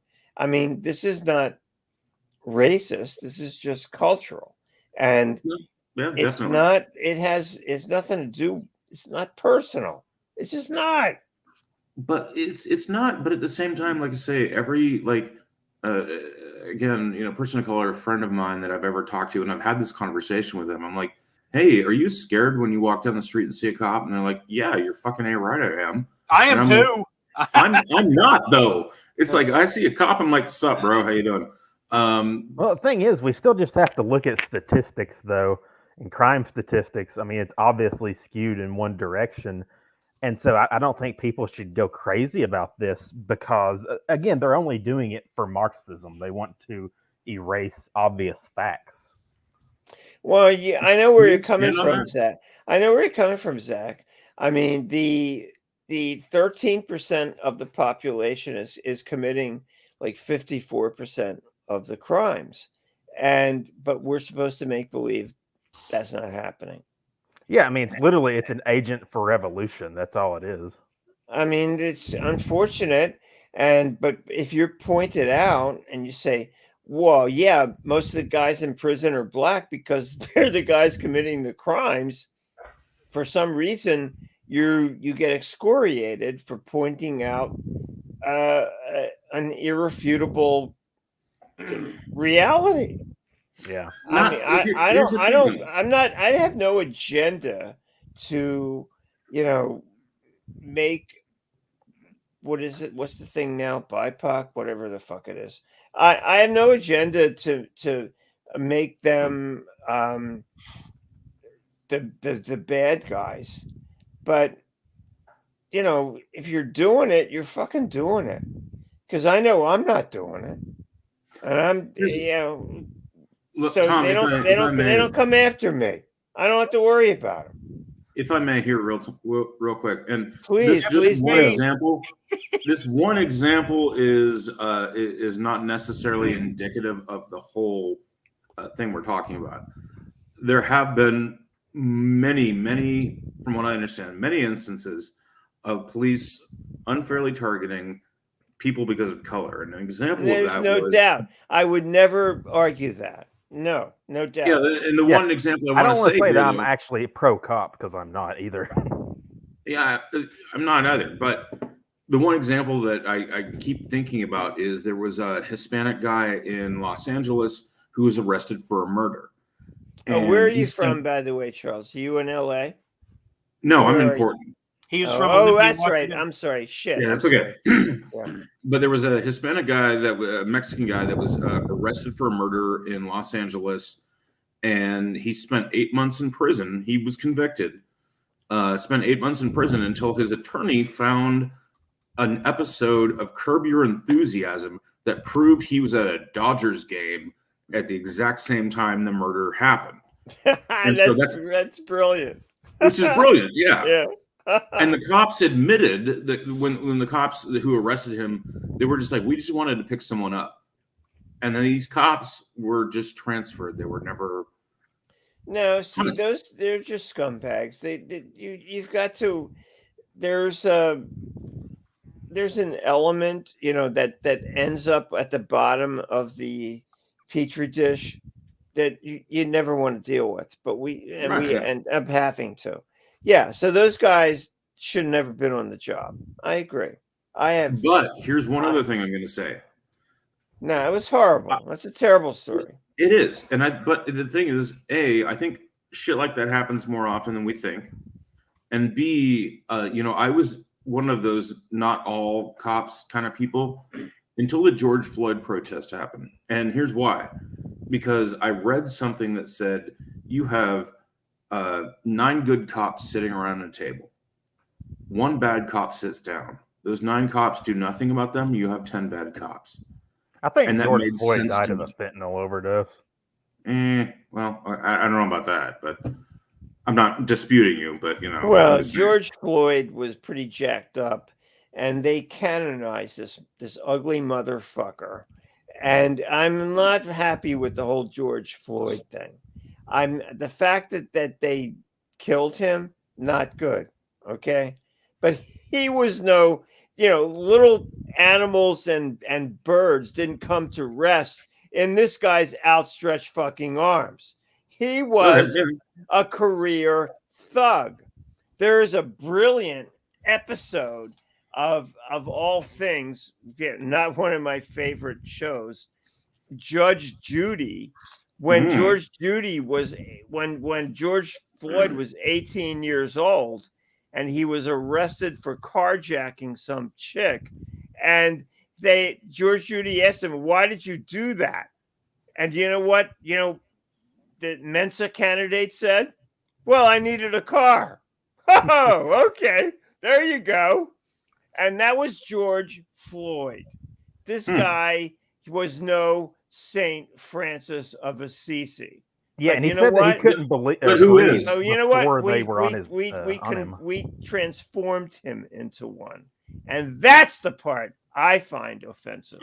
Not the fact that he got killed by some mistake or some out of control cops. No, what I find offensive is the cultural backlash that went after it.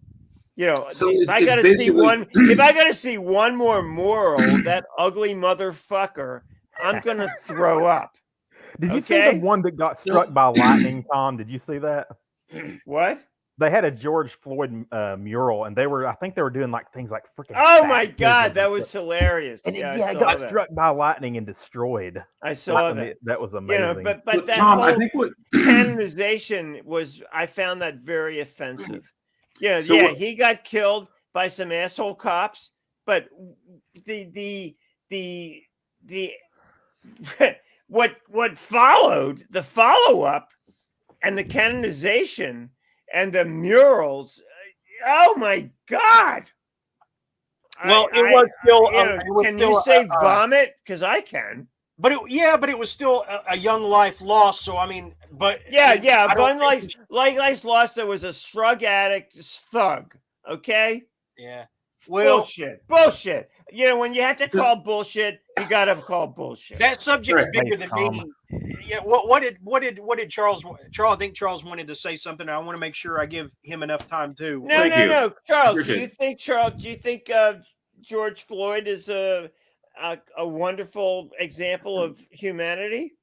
Because I I don't think he is, but I don't think he isn't. I don't think he was any different than most people on the you know, the spectrum. So to give you an example, and I told Jeremy this, you know, I got out of rehab just not too long ago. I was a fucking alcoholic and a drug user, but at the same time, what was so your if, drug of preference? What were you doing? alcohol and cocaine, Oh my God. regardless of what that was. If I go out right now and drink and use cocaine and I do whatever the fuck it was Floyd was accused of, and some cop kneels on my neck, people aren't going to treat that the same. And I get that. This is not actually. You mean because if they ended up killing you? Exactly. But Tom, here's the thing I you want know to what? ask you. Yeah, well, they would probably say, "Who gives a shit?" Exactly. And that's fine. I actually don't fucking care. Like if I die at the hands of the cops in Portland, well, first of all, the Portland police actually showed up, which is a goddamn miracle. in Yeah, my opinion. I think the odds of that are pretty small. No. But Tom, I think what you're talking about here, and my you know, you're saying like you understand that, you know, the Floyd thing was bad, but you know, etc. You're talking about the fetishization of victimhood. And I think it sounds I think it sounds to me, and maybe you can elaborate on that. It sounds like that's maybe what you're talking about, which I agree with, by the way. I agree that. Thank you. No, I'm Yeah. really tired of having to make excuses for people who have opted for victimhood. It's like, Right. my father was a machinist at a Bethlehem steel shipyard. He never made more than $100 a week. He busted his ass to send me to a Jesuit high school that would cost $600 a year. That was like, it was an astronomical amount of money for him. And you know what? We were second generation Italians that, you know, that said, you do what you got to fucking do. And there's too many people now that don't have that ethic. They don't have that understanding that if you want to get better, you fucking show up and you do it, and you do whatever you got to do. I got people complaining that I want them to send me manuscripts for my Borderlands anthology. And I say, you don't want to send me a story? Then you don't want to do what it takes to be successful. You're self-screening yourself. Get the fuck out of here. I don't need to see your story. You don't want to send it to me? That's fantastic. What happened to Charles? I'm right here. Sorry. Oh, I don't see your. I'm right here. Don't worry. I don't see your image. So yeah. Sorry, I had to turn my camera off. No, but you know what I'm saying? It's like I don't want to hear about your problems being a victim. Yeah, my father had this wonderful white privilege of working 60 hours a week. That was his privilege. Well, fun, cool. I don't want to hear that bullshit. You know? It is, though, Tom, and I will say this, it is, and I agree with you, it is a generational thing. Oh, My without own a father. doubt. Charles, without a doubt. My own Without a father doubt. was born in 1930. He grew up in Chicago during the Depression. Mm. You know, he served in the military for 22 years. And he, you know, he got out and had a good job. And growing up, though, because he was 45 when I was born. And Wow. yeah, exactly, right? Charles, you got a great story here. Thank you. Appreciate that, Tom. But, you know, he would tell me the stories about growing up during the Depression. He's like, you know, he and his brothers lived in the back of their aunt's ballet studio, and they would go steal potatoes and throw them into a fire and shit like that. It was a different era. It was a different generation. Well, nobody knows that stuff now. That stuff doesn't even mean anything to people now. I mean, it means something to you, and it means something to my mother, who was born in 43. Yeah. But it's Yeah, like well, I gotta say, when people talk about white privilege, what it really is an attack on European Christendom, because again, European Christendom built the West. This is simply like, okay, we're going to diss that and say that we have to put basically tribal paganism on some kind of pedestal. We don't. Like, this is our area. Like, we built the West. I don't think it's wrong to say that. Well, you're not wrong to say that, but at the same it's time, nothing you know, wrong. You shouldn't be ashamed of it, for sure. But I mean, why are we being excoriated for creating civilization? I mean, Exactly. what? Come on. I don't give a shit about creating civilization. I give a shit about white people creating art. You know, if I'm a white man and I write a book that does not, and let's get back to Chandler Morrison, okay? He wrote a very unrepentant book that didn't really deal with race per se, but it was very, you know, it was an extreme horror book. And when he did his performance at BizarroCon, people thought that the baby doll was supposed to be brown. It wasn't, by the way. I still somewhere have that fucking baby doll. How old is Chandler, by the way? He's like 28. Oh, wow. Okay. 29 maybe. He's a young kid. Okay. Yeah. But he, you know, it just didn't, fuck, I forgot where I was going with this. Damn. No, take your time. Take your time. Yeah. White people creating art. So if a white man creates an art that is unrepentant about certain things, whether it's deal with race or dealing with extreme subjects, maybe rape or something of that nature, he shouldn't have to fucking apologize. He should not. It's art. It's fucking art. This brings me back to Brian King. Hey, come on. Do you remember Robert Mapplethorpe? Come on. That was art, and people didn't like it. But, you know. But why didn't they? They didn't like it because it was homoerotic, right? Well, it wasn't pleasant to look at.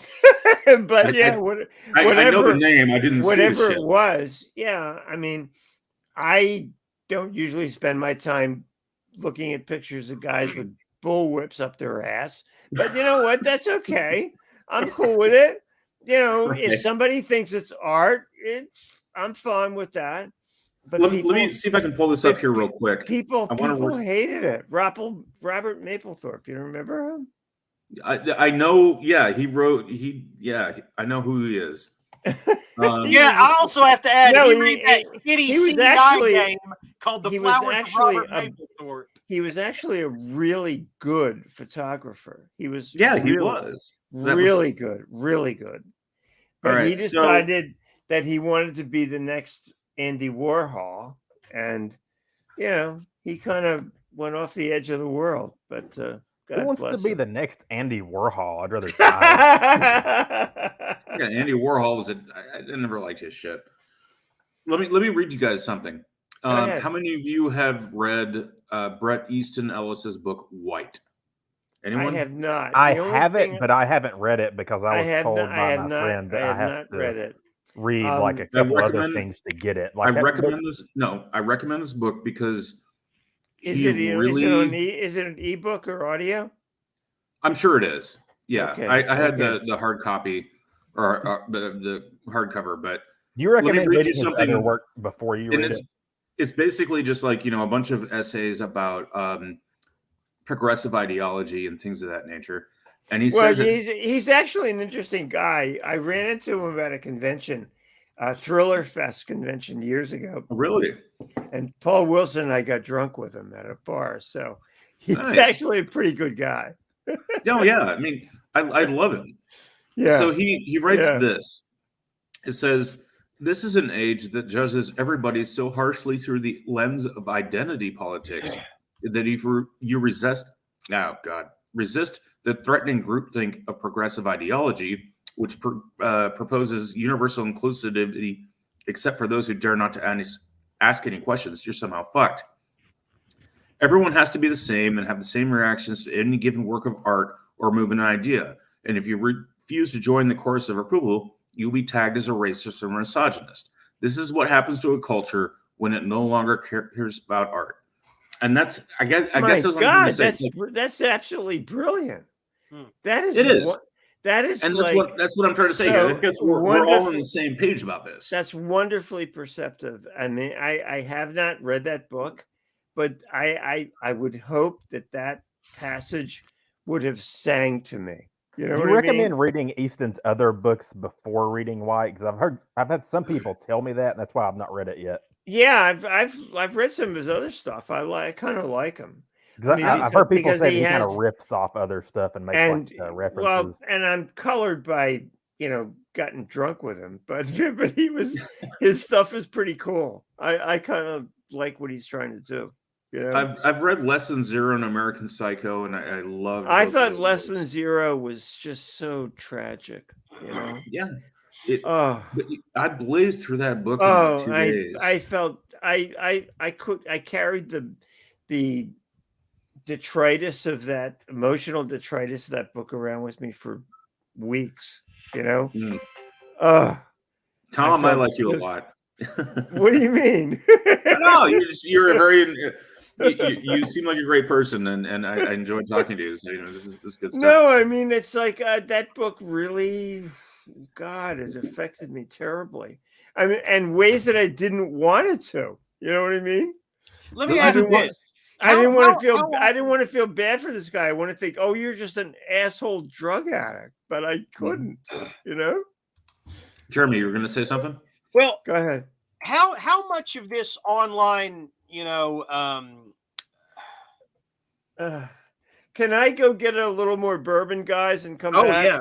Yeah, go nuts. that's a good idea. That's a good idea. That's a great idea. You won't. You're How- not how going to be gone when I come back. No, Huh? how No. much of this how much of this these histrionics online would actually play out in real life? Like if so and so says shit to this one person online, for pages and pages, post after post, and then they meet them in real life, are they going to follow up, and confront, or are they either going to pretend they're not, to ignore them, or decide, maybe this isn't worth it. Hey, how you doing? That's usually what I do in person. I mean, I'm willing to meet someone, fresh. And I feel like a lot of times that can happen in real life. And like a lot of this is just confined to the cloud online. Yeah. There are those who will go out of their way to ignore people that if they feel strongly enough about it, but that doesn't resolve anything either. That just makes them look petty and the other person bigger for showing up. And I remember I was going to go back to this one convention the second year in a row. It's actually the one you mentioned earlier, Charles, but, I saw how people were planning on, if Kevin Strange came back, they were going to give him the business, and they were going to do this, and they were going to do that. They were going to get up in his face. They were going to publicize this to the whole, crowd in attendance. They were going to do all this shit. And I pulled some of them aside, said, well, if Strange comes back next year, because you hugged him to his face, can you try to just go along to get along? And they said, if he shows up, to me, he's human furniture. And so no compromise, no, diplomacy, just because. Wait, who said the human furniture thing? Well, I mean, it doesn't matter now because Strange is so beyond that. The point is that there is no reasoning with that. That's why when I said in that initial thread, there's no speaking reason to rioters. That's what they felt like in there, was a bunch of people rioting against one individual. Like, if he had a storefront, it would probably be demolished now, and the police would let it burn. You can't Okay, I'm back, guys. Sorry about Okay. that. You worries. can't come Welcome at back, man. online discourse with so much vitriol. That's the term I've been looking for. And if Tom had come at this with such vitriol from the get-go, it might have been more deserved. But to see one person after another, and I work in food service, so I'm always saying there's one of me and there's hundreds of you fuckers, I say it out loud, and no one ever really has taken me to task for it because it's a truth, so I identify when I see someone getting buried under just the heat of so many minds and voices and people and bodies, and so yes, he was getting bullied, and because there was more of them than him, and so I had to say something, and But you you know didn't. But you didn't have to, Jerry. I know. Jeremy. I was like cool with it. I'm like, all I did was point out that I was nominating a smart white guy, and people really got upset with that. But that's part of my persona. Jesus Christ, I've been doing this for 40 some years. I mean, Charles, you probably not read anything of mine. I'll send I you. have not yet. I'll send. I've been doing this.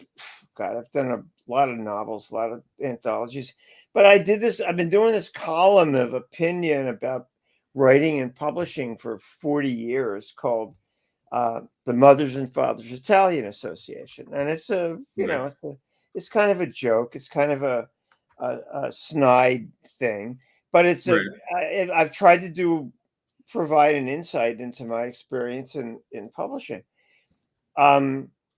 Send me your email and I'll send you a copy of the first book that won a Stoker Award. It ain't going to win another one because they hate me now. But you know what? You know what? Fuck them. What? Also. Huh? I said fuck them. Also, but you'll get a feel for who I am, where I came from, and where I'm eventually going. But the thing is, we should all be allowed to have an opinion. It can be the worst opinion ever, but that's no reason to say you need to be removed from the gene pool. You're worse than the plankton at the surface of the societal sea, because you're fucking not. If you have a brain in your head, you have opinions, and they came from somewhere, and I want to know where they are. It's like like Jeremy said, oh, this guy wants to come on and he might have opinions different than you. And you know what I said? God bless him. I can't wait.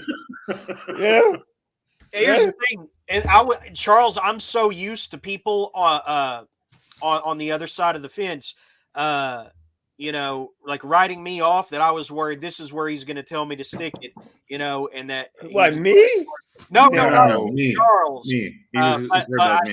But I have to give the benefit of the doubt because he was cool before. But I'm so used to people turning on me for not being an absolute pleb, being an absolute schlub, and go along to get along with such a something that I feel in my heart is wrong. And that's not necessarily DEI, because I don't know enough about DEI that he called out, diversity, equity, and inclusion. But and I don't know if the person he was referring to is a diversity hire or not. Sam. And you know what? I'm not even against that. What I'm against is the overriding presumption that diversity is always better. Where the fuck was that written or proven or anything?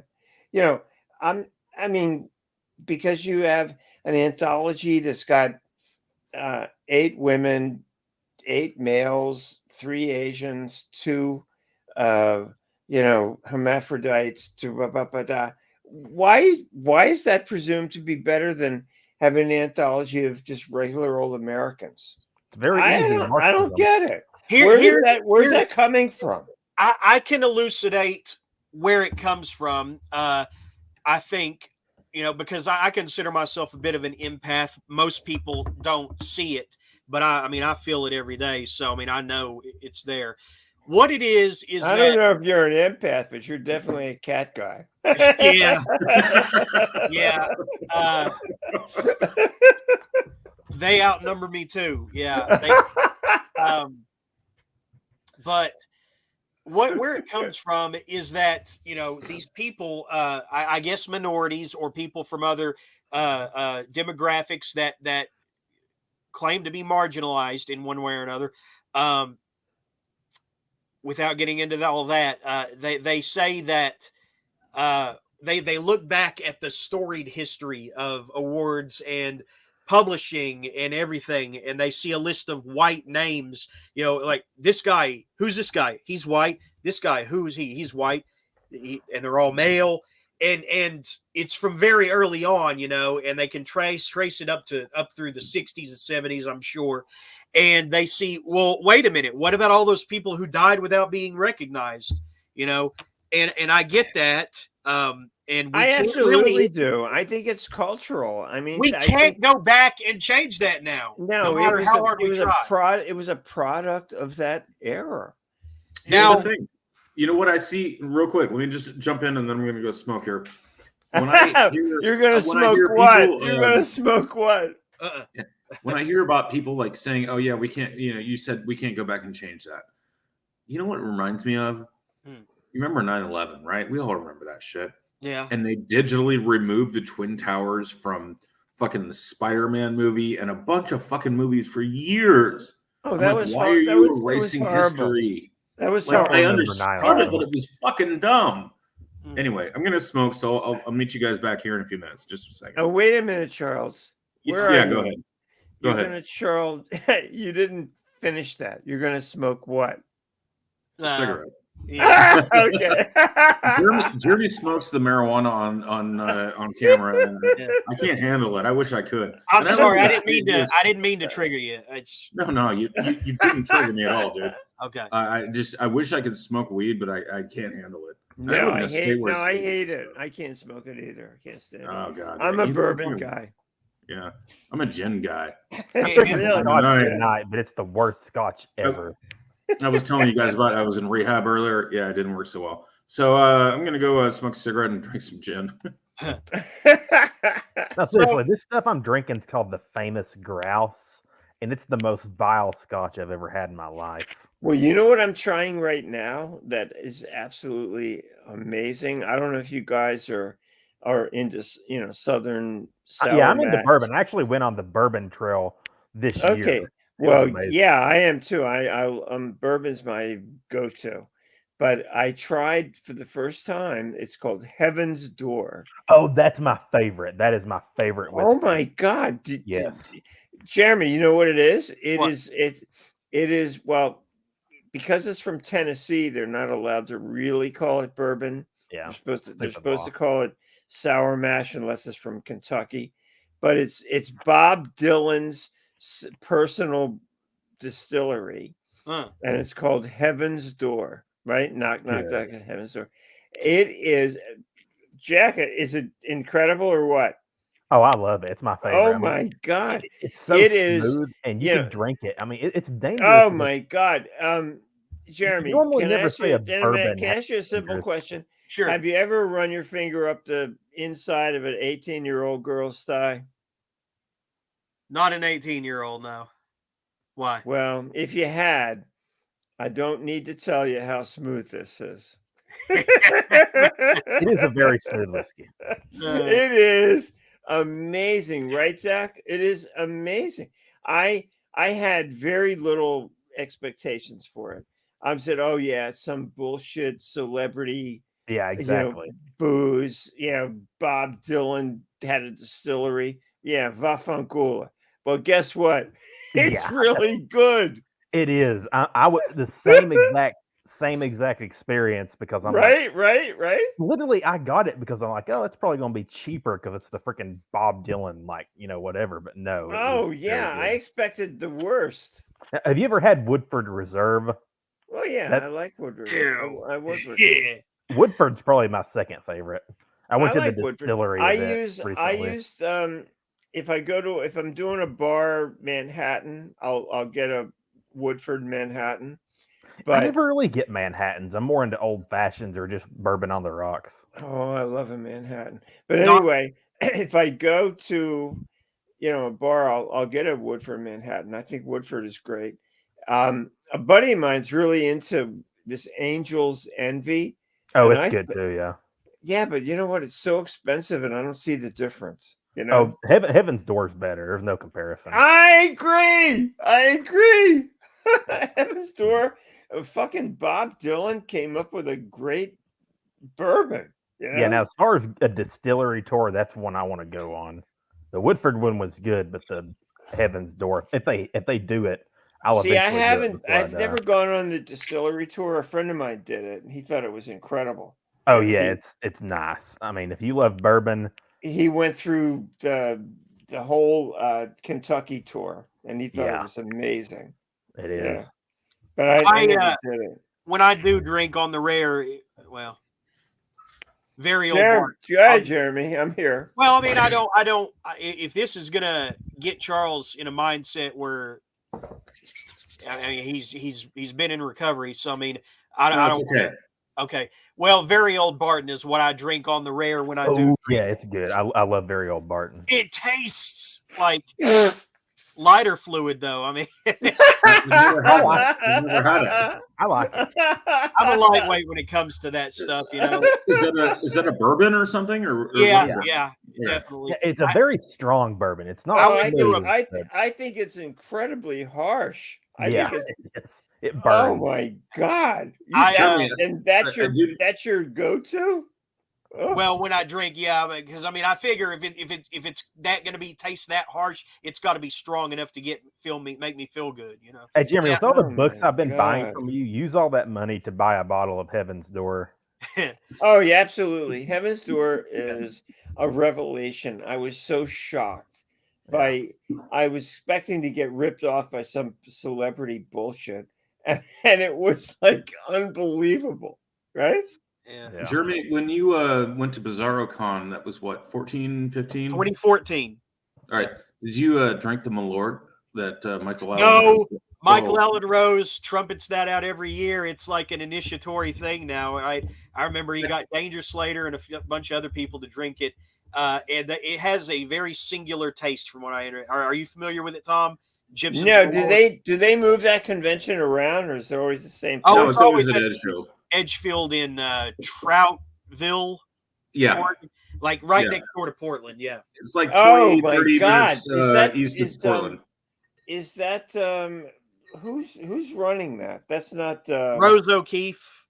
Oh last God, time. I love Rose. She's a That's what I mean. sweetheart. I And thought she Rose- stepped down. Rose was even She's betrayed by, such a sweetheart. Oh and my God. she mothered so many authors under her Yeah. publishing umbrella, and they turned on her on a dime. Yeah, I couldn't wasn't- understand that. I heard that she got put on He the was griddle. dogpiled on.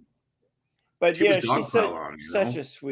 a sweet girl. Yeah. I really like her. The I wrote, businesswoman who actually manages to stay, above Yeah. water and everything, and stay, in Oh a my profitable God. situation, got dogpiled by her own people that she took in and brought from the ground up, because she Wait, what wasn't, for?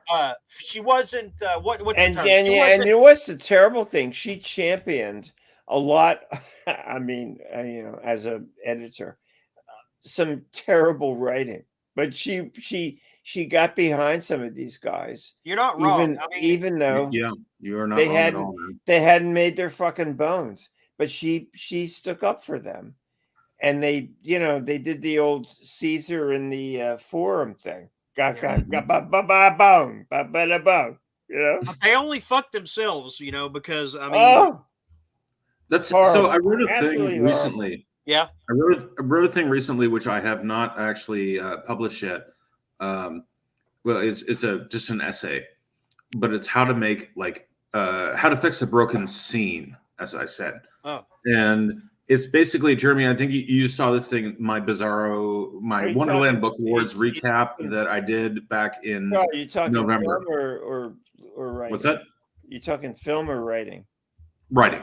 Okay. Okay. Go ahead. Okay. And so I wrote a thing. I went to the Bizarro Con this, last November. It was, this is when I first talked to Jeremy, and I was talking about how to there was all this talk about let's make Bizarro great again. And I wrote a thing recently, and I'm going to publish it on Facebook probably in a few days. But it's basically about how the entire thing is actually kind of a love letter to Rose, in the sense that she built what we had, excuse me. And But did at she this get point, consigned? Did she get consigned to the outer darkness? What happened to her? because of the whole Chandler Morrison thing in 2019, Oh my she was God. fucking dogpiled upon. And Oh. I didn't like it. And I've known her for since 2016. And I'm like, this woman helped so many people. Yeah, no doubt. So many fucking people, No doubt. build their quote unquote careers and get a leg up, what have you. And then when that shit happened, people just jumped on her. And so the thing that I wrote was basically talking about how we need to, start rebuilding Bizarro. We can do it, but we don't need to rely on her. She did her part. We need to give her our thanks. But from here on out, it's going to be everyone else. Everyone else needs to start their own fucking presses and their conventions and shit like that. Yeah. We can't just look to Rose and be like, hey, can you start things back up again? She doesn't deserve that. After what happened the last time. Yeah. No, And I mean, terrible. she made it profitable for so long. I mean, she made it work. She was always doing things, and I mean, she would have to, recruit, help, she, like I said, she mothered them, Yeah. Where is she? Does anybody know where she I'm is sure now? she's still successful in whatever she pursues, because she is that much of a woman. She's a very ambitious person. I had lunch with her mid last year.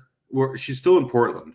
Oh, she is. Oh, she is. Yeah. Okay. And we hung out, and I was just, talking about stuff, and I'm like, I want Bizarro Con to be what it was when I first got there in 2016, where it was just fucking tons of people. It was great.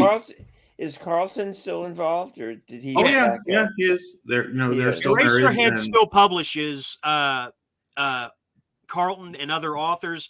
It's just not as big and booming as it was. They're very more selective now, I think. So. Well, that's probably they are. that. You know what? That's probably smart. Yeah, I think that's smart. Well, it's smart, but at the same time, there's several reasons, and I don't want to keep using this excuse, but COVID was kind of a downturn. Although when I did run into Rose at a bar 2 years ago, she goes, "Oh, COVID has been a boom for my publishing because people are, I guess, they're staying home and they're buying more books or whatever." But I want to see Eraserhead Press continue being what it was. But I also want to see other presses come out. Yeah. I want to see, some person who just comes into the I hate the word scene, but I'm going to say it. They come into the scene and they're like, hey, I like this, but I'm living in buttfuck, Kansas or wherever. And so I'm going to start my own shit there. And I don't know. It's just. Thank God the technology allows people to at least think like that. Even if it's not going to be successful, at least they're given an opportunity, which is fine with me. I just always felt Rose to be totally sincere and really perfectly believed in what she was doing. I thought she was one of those people, She is. It wasn't her.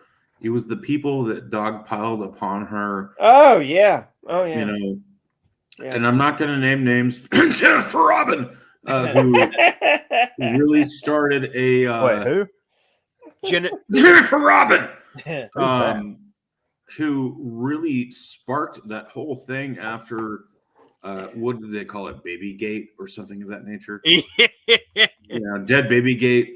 After Chandler Morrison's performance in 2019, I who really blew this stayed shit away up on Facebook and stayed who away from just that. ripped Rose to pieces because it went from being about the performance to, oh, here's a bunch of people that have never been banned because they're sexual predators or whatever. Carry Arthur Brown. And I love that guy, by the way. Did you say you love him? I'm still friends with him. Okay. Well, that's great because, like I said, no one, no matter what they've done, should be ganged up on, and he was too. So. So let me real quick before I grab another drink. I'm going to tell you guys something. All of you know who Autumn Christian is. Yeah, she's great. I've never read her. Okay. But yeah, I know who she is. Okay. No, I have read her. I've never read her. I will sing her. You know who she is, Tom? Yeah. I've only seen the name in print. All right. So Autumn Christian means little to me. All right. But Autumn Christian is literally one of my favorite writers. Yeah, she's great. I've read all of her books. I hung out with her a couple times. I actually sent her a present for her baby when she had a child last year. Beautiful. But when last year she was supposed to release a book called Our Violent Design. It was on Sadie Hartman's Cemetery Gates imprint or Cemetery Dance. Yeah, you guys know what I'm talking about. Oh, really? Sadie Hartman has an imprint on some fucking press. But was she with Chismar? Really? That's yeah.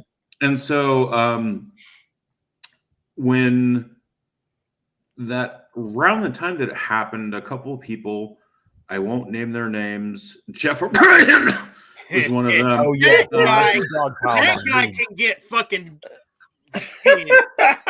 Yeah, no. When I was on Tom's post, he came on there and he's like, "Hey Zach," and blah blah blah, and I'm like, "Everyone knows I'm Zach. You're not doxing me." That guy is legitimately should be checked out for water on the brain. Was I not? Wait, okay, I just want to also add this. Okay, I'm shit. self-doxed. They had my face on there. People still mistook me for the wrong person.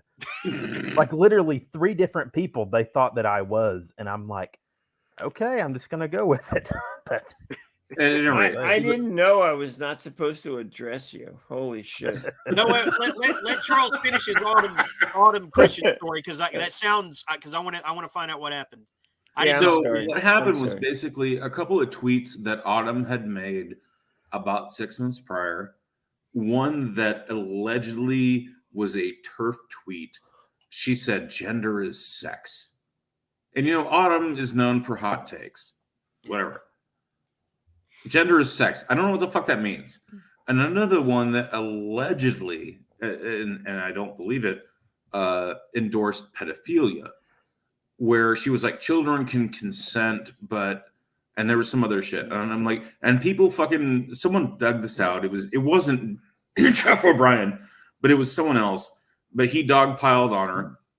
The Ginger Nuts of Horror guy did as well. He is freaking obnoxious. Rayeski or whatever. We talked about some annoying people on here. Yeah, by the way, dude is annoying. Yeah, by the way, to that guy, my girlfriend is fucking hotter than yours. Deal with it, fucker. Yeah, well, you know what? Take that to your grave. Take that to the bank, asshole. My girlfriend is 7 fucking times over hotter than yours and will always be, even if she dumps my sorry ass. Okay? All right. We're talking about Jeff, though? Yeah.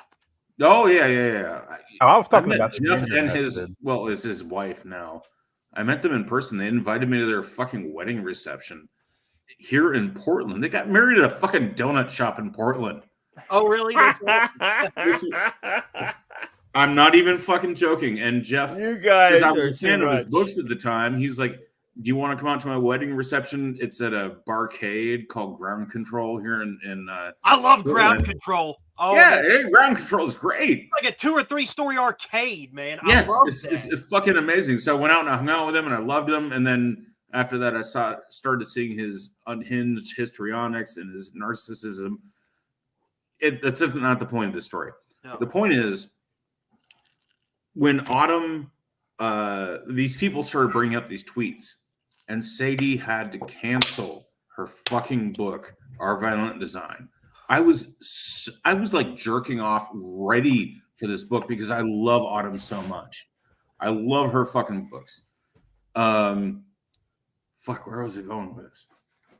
Well, she puts a lot I of don't time. know, man. The point is that Autumn Christian is a fucking amazing author. Her book got canceled. Got canceled because of a fucking couple of stupid tweets that were misinterpreted by thousands of people. Stop basing business decisions on tweets. This is Thank the you. problem. Thank you, Jeremy. Thank you. I love that. Yeah. But you know what? Here's the thing. It's like this gets back to the whole thing about with we were talking about with Rose and with Chandler, right? Chandler was supposed to come out on Deadite Press.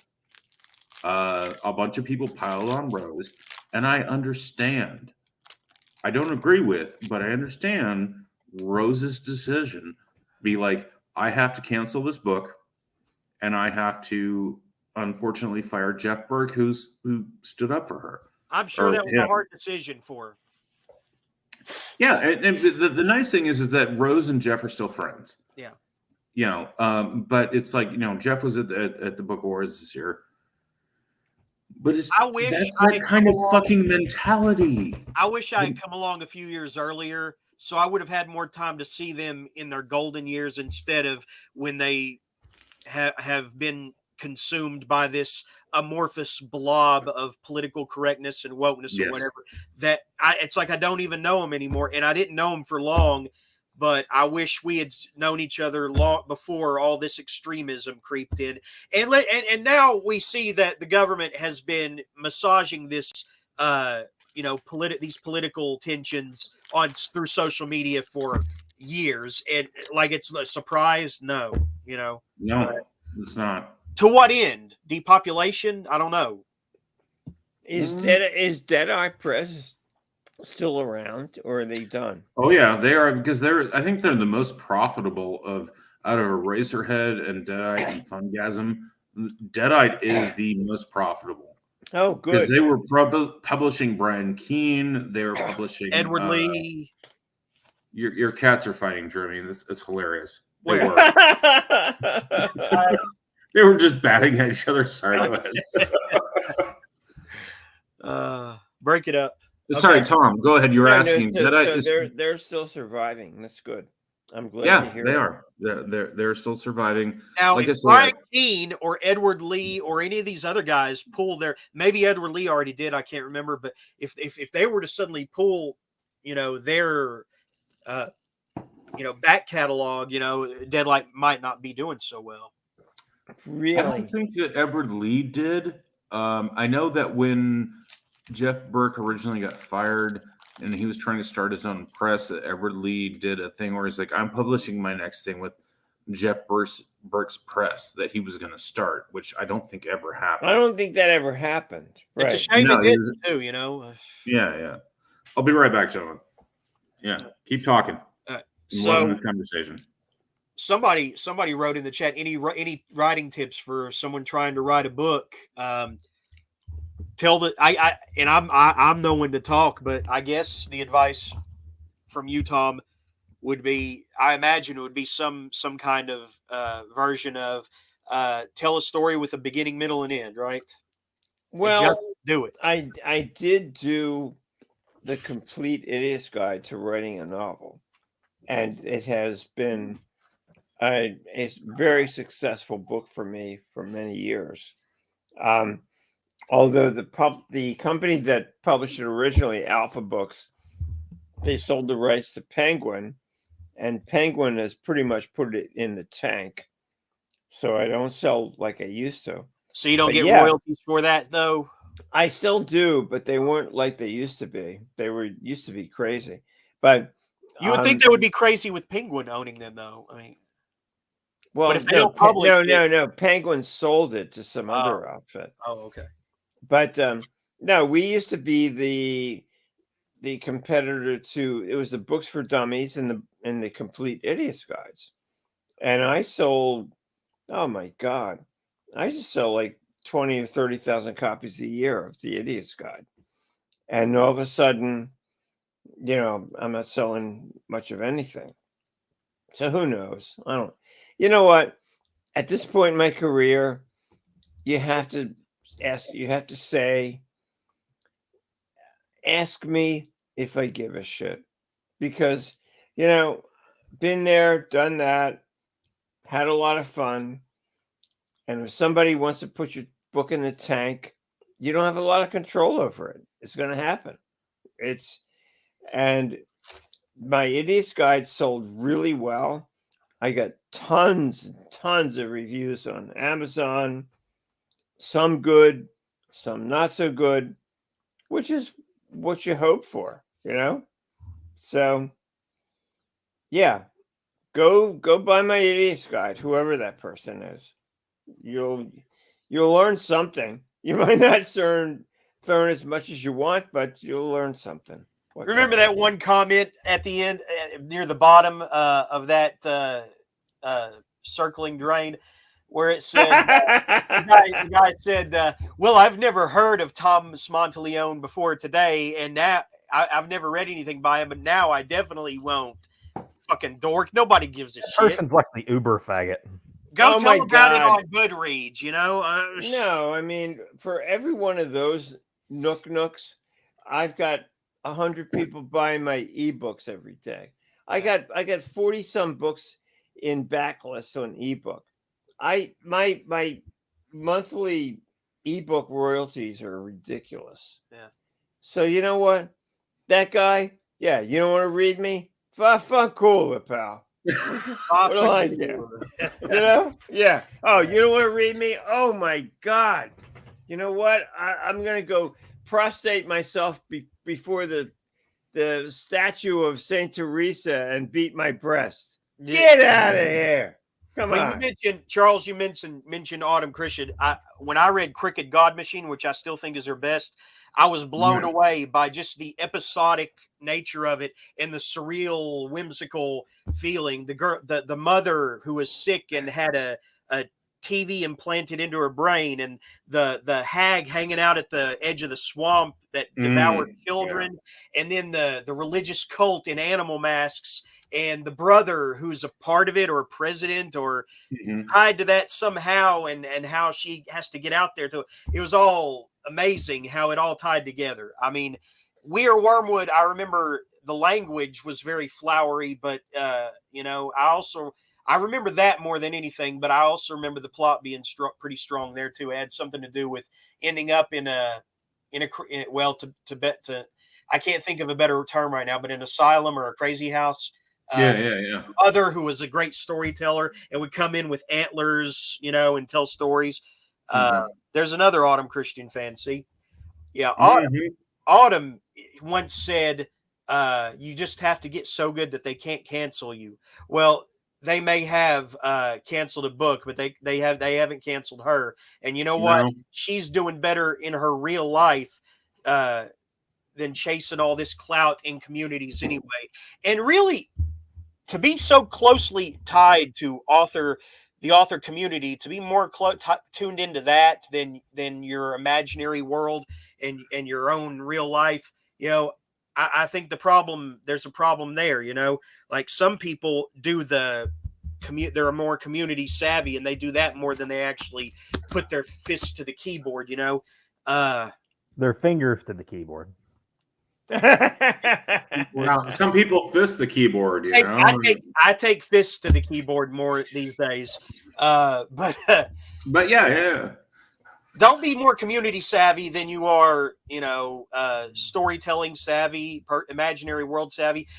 Eventually, I feel like political correctness is like the nothing devouring all the wonder and enchantment in the never-ending story. We're all the never-ending story, but the nothing is trying to saturate all of it with this just cloud of emptiness. People should be able to imagine, these vast, worlds of their own consequence and inconsequence and their own whimsy, however it comes out in the wash. If you want to read a subtext of white supremacy into it, or if you want to read a subtext of like anti-abortion or white privilege and all this, what if it's on a subconscious level, then they can't really do anything about it anyway. How it comes out in the wash, is inconsequential to telling the story. That's so just there's a tweet that Autumn made that I saved. And it says this. It says, and this is kind of like, you're talking about political correctness. And just to me, it says something a lot about fiction. And it says, fiction isn't your babysitter. If a man in a sharp suit needs to appear stage right to tell the audience murder is bad, well, while waggling his finger, then life has failed you. So if a man, if anyone in your fucking book that you're reading has to come out and tell you this, then, fuck off. You haven't gotten life. And that's the reason, and this is getting back to the whole, like, I guess, transgressiveness of certain authors, maybe Autumn, definitely Chandler. Nobody needs to apologize for their fucking books. Slayer, the band Slayer, one of my favorite fucking fans, wrote the song Angel of Death about Joseph Mengele, who was the Nazi doctor. Yeah. And he did all Angel of Death, actually. Yeah, exactly. Angel of Death. And then Jeff Hanneman, the late guitarist of Slayer, at one point said, nothing in that song says that he was a bad man, because isn't that obvious? Shouldn't have to fucking tell you this. I shouldn't have to fucking tell you this. And Slayer, because Slayer is, a quote unquote transgressive band in the sense that they just want to shock people. They've done multiple songs like that. Yeah, I would also just like to add in here about the political correctness. How do I think it's less organic. I think this is orchestrated, as I've said a couple of times. Again, now Tom, I think Tom's wanting to wrap out because it is 30 minutes after midnight. What did you want to leave with? Are you guys? Are any of you guys East Coast? I'm on the West Coast. Portland, Tennessee Oregon. is East Coast, right? Yeah, you're East Coast. No, I'm okay. My wife's already gone to sleep. She slammed the door to the office, so that's my message. Grab more bourbon and join us. That's the message, that I'm not going to disturb her. Is she a Pure Clover fan? Well, she is a bourbon fan, but it's way past her bedtime. But anyway, no, I need to. How do I send Charles an email? Tom, do you use Facebook at all? Reluctantly. Yeah. Yeah. Let me see how can I Jeremy, is there any way I can chat with Tom on here? Jeremy, you can send private chat. Do you see it up there? Jeremy, you can send him my email. Oh, private chat, but let's see. See, I don't know dick about Facebook. I don't use it much. So you want his email, basically. All right, Tom. Yeah. Can you write this down real quick? Yeah. Hold on. All right. He's gonna. You're requiring. I can higher mental function late at night. Yeah. Go on. He's about at it. He's about at it. It is Charles at mutuallyassured.com. So it's like mutually assured destruction. You and I remember that. Sure. Yeah. I saw mutuallyassured.com. You actually have some short films on there. I'll check those out. Yeah. So it's Charles at Mutually Destroyed. No. Mutually assured. Like assured. Oh, okay. Assured. Oh, it's the old MAD thing. Okay. Exactly.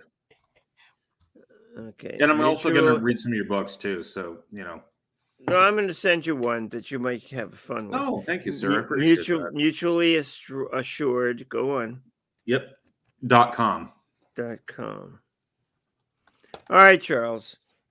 I'll send you a. I'm going to send you a surprise package. Oh my God! Thank you so much, Tom. I also have to get off. Tom and is Zach? Is it?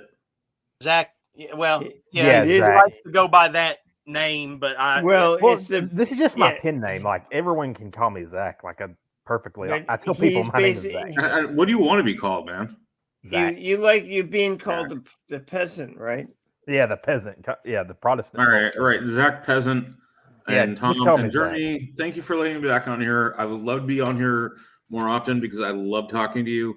I want to be the opposite, left-leaning opposite voice. Oh That my still God, you've agrees been with you, man. great. Are you kidding? yeah, You have been I really the appreciate it, Charles. I appreciate. the I most appreciate you too, Jeremy. Charles, you've been wonderful. Oh my Thank God. you. I appreciate all of you, and maybe I'll see you guys all next Sunday. Yeah, I Yeah, actually have a please. guest lined up. Hopefully, he doesn't cancel. um, and listen to anybody who's reading any rate. If you guys need to go, it's cool. I just wanted to close out with my Jerry epilogue. Be kind to yourselves and each other, that kind of thing. But no, anybody who's reading any kind of malice into this, I don't wish a bad life on anyone. I just don't like to see anyone getting dogpiled, and that's what a lot of this political correctness, where this political correctness seems to take you people, and As it was meant to be, or meant yeah, to.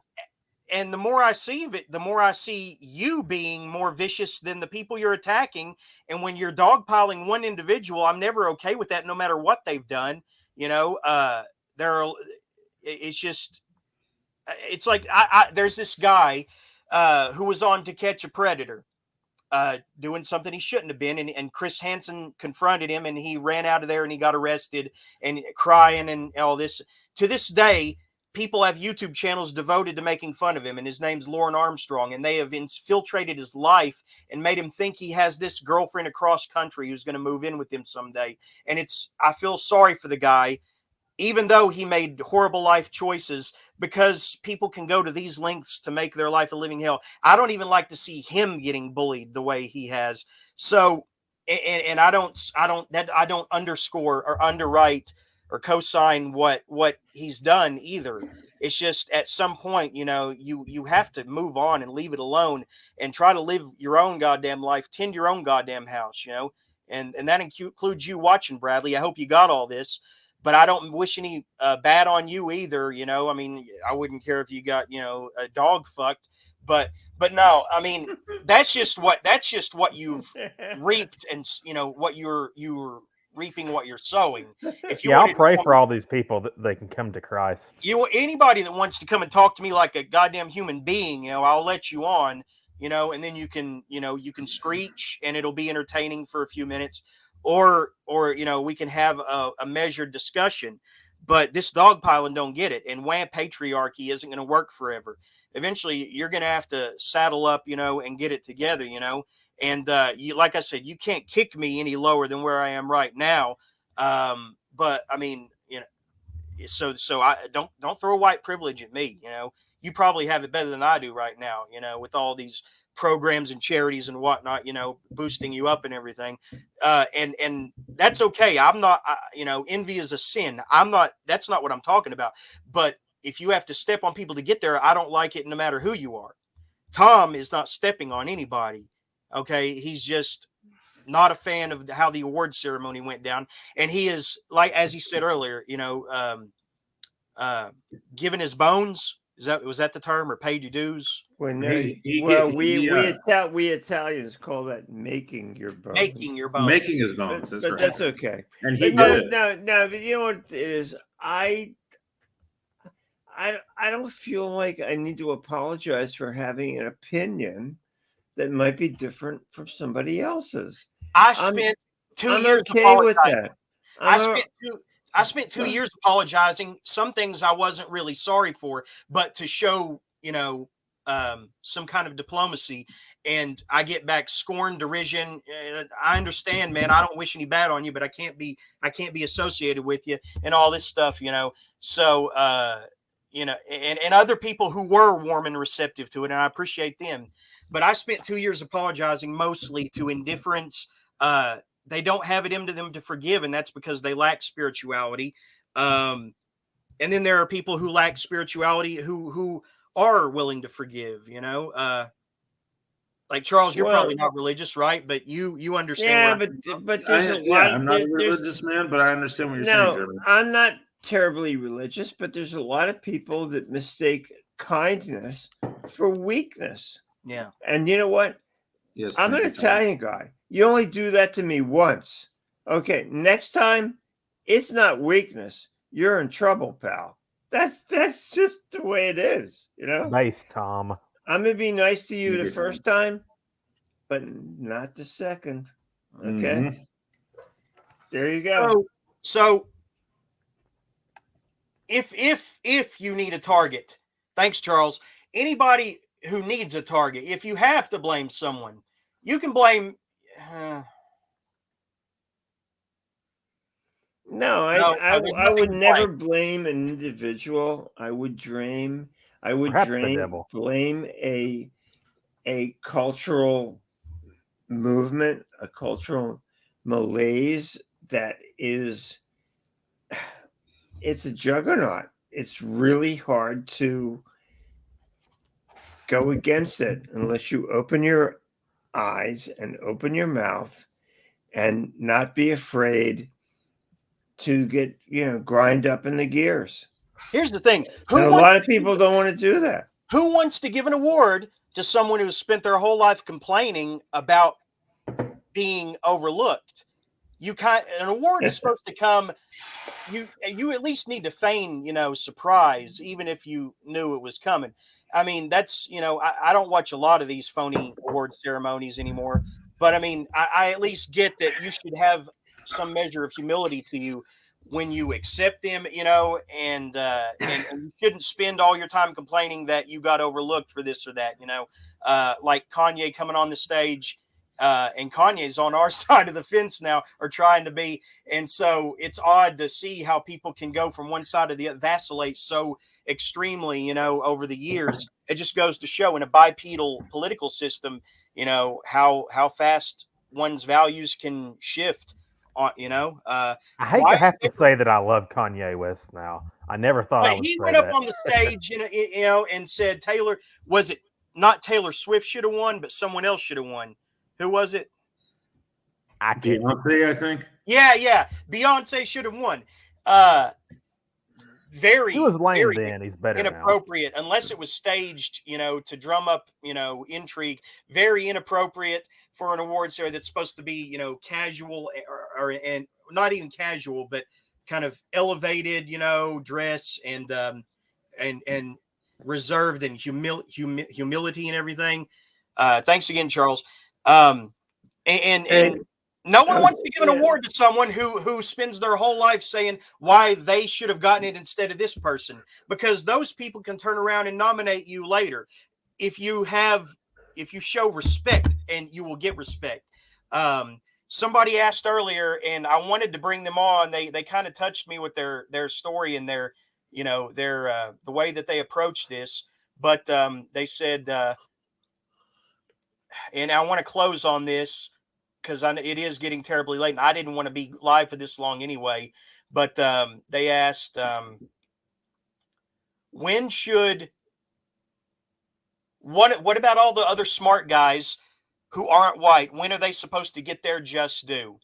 And the answer is, well, they absolutely should, but it can't happen all at once, right? It depends on who they are and the weight of their contributions, correct? Yeah, when they show up, you know what? Just keep showing up, man. That's the whole idea. We will not notice you until you keep showing up. Speaking of which, go to Amazon and buy Fall Tent by Protestant Folk Peasant. That's my version of showing up. I'm ready for that. Read it. I think you might like it. All right, guys. Thanks, Tom. It's late here. It's been really, really cool. And I really thank you for, wanting me to be part of this. And remember, don't trust Brian Keene. Not Do too much not. anyway. Do not. He will turn on you so fast, no matter how you're his peer, no matter how long he's known you. If pressured enough, he will lose you in his own interest. So, You guys are the best. Hey, finish the weekend. I'm glad my football guys won, and Life is good. looking forward to the next week of life. good luck. And Yep. I hope to hear from you again soon. You know, I really man. will. Jeremy, you were great. Thank you. Thanks, sir. Bye-bye. All right. So, Zach, yeah, somebody else said in the chat, well, look, all the turds are in one stream, you know? And I say, you're circling the drain just with the rest of us being here, man. Fur. That's obviously a real account. Well, yeah. Well, Oh, okay. Let me rephrase. That's I the don't best care they if can do. people being anonymous, but it's like that's like something someone made it just to get on here and not be associated. I with think it. it's short for fucker. It fucker of Effer, what? yeah. Like fucker of like who knows? Who knows what he fucks? A hole in his couch. His mom's open mouth while she's asleep. Ugh, Who I want to fucking think knows? about that. Oh gosh. Well, anyway, this has been a good show. I think it was good getting Tom on, and I think it Yeah. was needed, Yeah, especially I during all don't this. know what the future for the Quiet Place is. I thought about just doing regular streaming under the Hatchet Mouth name and just calling it, calling it that. But I don't know. The Quiet Place follows me even when I'm not on. It's my quiet place, and kind of that's what this show represents. So, that first hour was good for us to kind of get out our frustrations, and I'm glad that other people came, like Charles, who I really think is a cool dude, and Corey in the chat, who kept sending all these messages in the chat, that were valuable and showing us his experience as a black man who is, as a kid, was raised by white people, but still got scowls and looks, in his neighborhood. Says, I just want things to be fair. The people in power need to make that happen. We know who the people in power are. They definitely aren't minorities. Well, okay. I ain't gonna go there. Well, I'm getting to it. I'm leading up to it. They actually may be minorities, just not in the way that you think. So the last thing he wrote was, I want you all to enjoy your secular conversation on this Sunday evening. Peace be unto you all. God loves, and it don't matter if you're black or white. And to that, I say, I don't care if you're black or white either. People have got to calm down and stop waiting to jump on someone, like analyzing posts and going back 6 years on someone's Twitter looking for ways. You have to be looking for a way to end someone's, reputation. Oh, yeah. If you go back totally that far evil. on someone's Twitter, you can't just that doesn't just happen on its own. You're going back through someone's archived tweets and looking for some reason to stir up drama. It's evil. There's no other excuse for turning up tweets from 5 years ago unless you want to fuck them over. And and you and I can both attest. We've both been on the internet for a pretty good amount of time. Neither of us have ever even thought of doing that stuff. Yeah. This is what spiteful little demons do. Yeah. And that's why I call them demons. That's what I wasn't in favor of the conservatives doing it to James Gunn either, because Guardians of the Galaxy movies are fucking awesome. But it's just, you want to fuck them over if you're willing to go that far into their backlog of tweets to drum something I've up. never done that. I've never been like, No. I'm going to ruin someone's career. It's like, I've never. How much time could they have? Did they spend doing something where they could have done something, to better themselves, their lives, or someone else, that they spent that time tweeting, wanting to hurt someone else? Yeah. I mean, again, that's not normal behavior. These people are, if they took long, hard looks at themselves, would see that they're the source of the malice and not the people that they're actually going after. No, see, these people are the people who would crucify Jesus, and that's why they actually need to repent. And that's what he was telling. Right. You're absolutely right there. I'm not to the point of evangelism with it, like I feel you are sometimes. But you're right that they absolutely would. And there's no way around that. I mean, I don't know think what it I goes would back do. to I don't know what I would do back in that time, but I know for sure I would not be a fan of anybody being ganged up on the way that they do. I'm not a fan of lynch mobs. Never have been. I probably would have, championed, civil rights back then because they were being ganged up on, and someone was polite to me. I don't want to be polite back, and it's just, but yeah, foaming at the mouth and just attacking people and waiting on standby to attack people. Yeah, and don't- waiting to attack a good man like Tom. I mean, literally, I've met him in person. I've got signed book by him. We've exchanged emails. He's read my stuff. I mean, not all my stuff, but I know him. These people, they're just waiting on a chance to tear down an old man Yeah. because they're evil little demons. And he has more to say of substance on the matter than any of the 100 people who attack. 100%. Yeah. Yep. So Literally, it's like what he said. You've actually got this freaking wealth of wisdom from these other writers, but then everyone just goes crazy because some woman invented the term final girl, which is fine. It's a good term. Yeah. And it's accurate. But Mhm. again, it's just like he said, that's it. Like, I don't know. It's so annoying. But I mean, it just shows you what they're doing. They're doing it on purpose. They want, again, it's Marxism. They want to, puff up the marginalized voices while at the same time saying that there are no differences. It's like you can be attacked for A, saying you don't see color, and then B, saying that you do see color, because then that would be racist. I mean, they're living in an insane world fueled by evil. And All they want to do is attack. marginalized, but also get used to it, white boy. We're taking over. Yeah, I know. It's so stupid. And it's so obviously false. Okay, what are you And complaining about then? If our day is if our day is dying, or our day is sunsetting, what's the term? Then what are you still bitching about? well, it shows you what they would do if they could. They would march right into your house, take you out of it, and kill you. They would do that to Tom. They would do that to me. They would would do that straight to a up lot of purge our people. asses. And wait, what was it you said before? I'm just saying that they would come in. They would kill us. That's just that Well, simple. for people who want to abolish private property, sure, Yeah. But But no, I'm glad that we did this, and I think it was good for Tom. I mean, I I am really too. do. And I he wish said we that thing, and I hope F. Paul Wilson hears this. He was stupid for pushing Tom down in that way, because the thing is, it's my generation, it's you, a lot of people. We're gonna have to be the ones actually saying what Tom wanted to say, and we're gonna be freaking lynched for it. And it kind of would have been good to inherit something from the older generation, trying to right these wrongs that have happened. But no, that my that you muted yourself.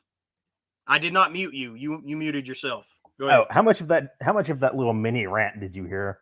I heard you just muted yourself and unmuted yourself quickly. So Okay, well, no, what I was saying, and again, I hope F. Paul generation Wilson, inherit. yeah, I mean, I hope F. Paul Wilson hears it. He should have let Tom say that day, because it's going to be me having to say it one day. It's going to be you. And it could have been cool to inherit something from the older generation, trying to make something better. But instead, no, they're like, okay, screw it. We have to go along to get along. And I've never had that Boomers mentality. gave us more than they got. I think the boomers gave us more than they got at our age to get the ball rolling. We wanted our parents. We wanted our parents to be around forever and take care of us, I think. And that's where our generation is at. I don't know if you're even in the same generation bracket as me. So I don't I'm know. a Zoomer. Okay. You're a millennial, I would say. I would hate to think that I am a millennial. I feel more like I'm a Gen Xer. You may be. How old are you? I'm going to be 40 at the end of next month. Oh, yeah, you actually may be Gen X then. Cool. God, Maybe. I hope so. God, I hope so, because I sure feel, like if I could just live the '90s over, I mean, I'd come back and deal with whatever, you know. Well, again, I think, and this actually might be a little bit different because whereas my generation and then your generation, you all had a little bit more. It's like Zoomers. We grew up like there's going to be people growing up in my age bracket, at the start of 9/11. Like literally, I was too young to even know about 9/11. Really? So yeah, so I mean, Whoa, literally, I came of age in a post 9/11 world, that blows my mind. and yeah, that's when you're talking about the institutions. That's what I'm getting at. Everything now, literally, it's irreparably woke. And I'm just Why like, are these corporations making business decisions based on tweets? well, that's where I would go back to the boomer thing. Not, and again, not all boomers, but it's like someone should have pushed back because now it's like a battle we can't win. I mean, we can win it, but it's going to be tough, and I think very few people are actually up to fighting it. We And choose the wrong leaders, is what it is. We choose people who are also entertainers, and that's a mistake. Gavin McInnes is no leader. oh, that's all shill stuff. Yeah, I hate that. None of those people are actual leaders. No, not They at may all. grift on the idea of leadership, but they ain't about it. No, We need, drifter's the right term. and we also need people who aren't going to be overcome with extremism from our side. Conservative extremism should not be a thing either. Like you've said before that you think people who do porn should be put to death. That's extremism. I don't think you really mean it in your heart. You may say it just to be edgy, but I don't really think you would, if you were seeing it unfold at your wishes, that you would go through with it. But whatever. I mean, I could make a pretty good case for porn being like a serious crime. I'll say this: rather than putting them to death, just put them in jail, like forever. I would jail pornographers. I'll go on record with that one. Well, sometimes they do. If you look at the Rob Black case, I don't know anything about that one. research it sometime. I don't want to get into it, but well, this has been more productive and better than I thought it would. I was actually dreading coming on and was looking for ways out of it, to be honest.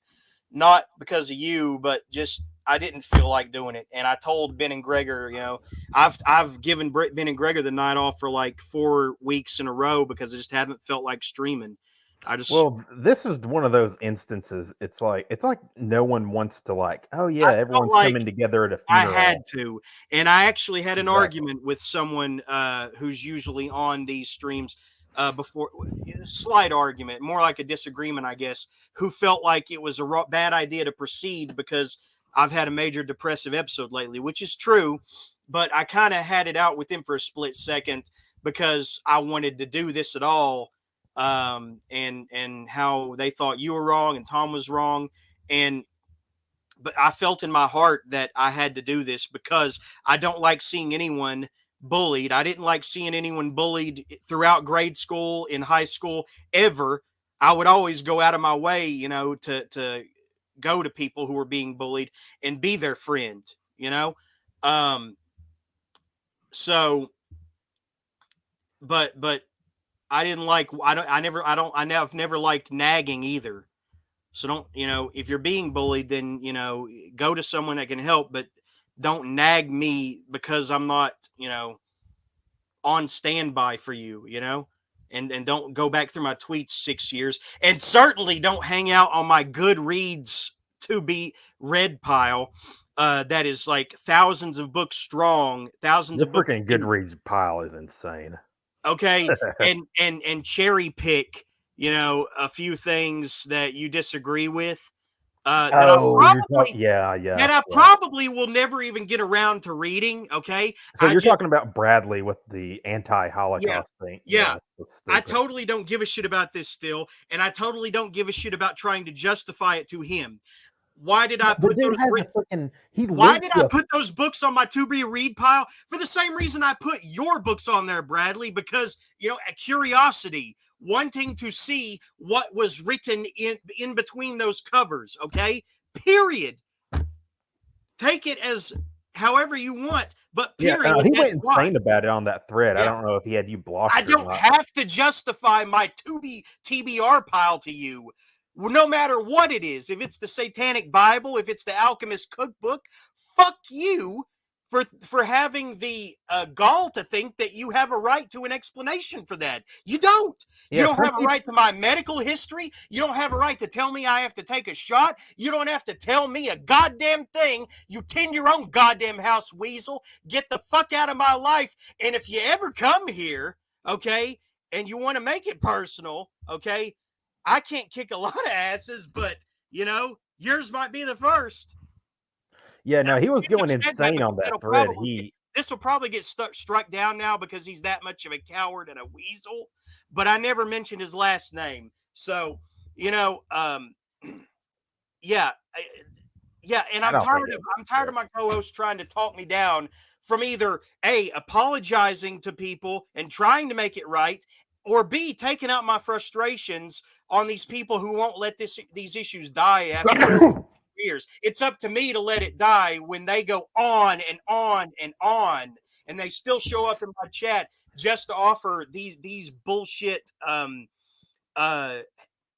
zero effort posts like oh look, all the turds are in one stream. Huh.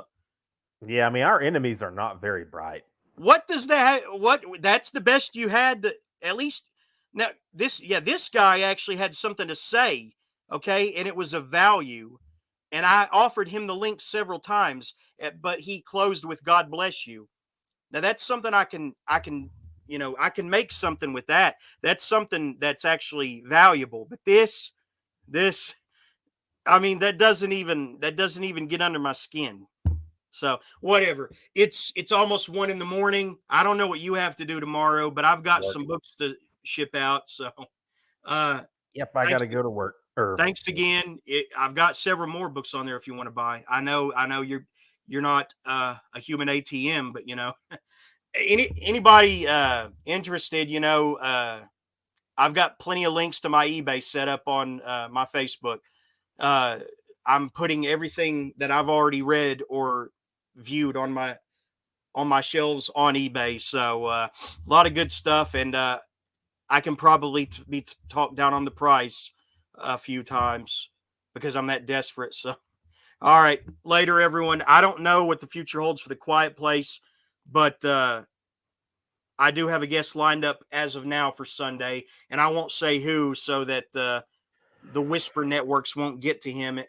I think he's pretty solid in his convictions that he wouldn't back out, but just in case, Thanks, Zach. I wish you would reconsider your retirement from the Quiet Place.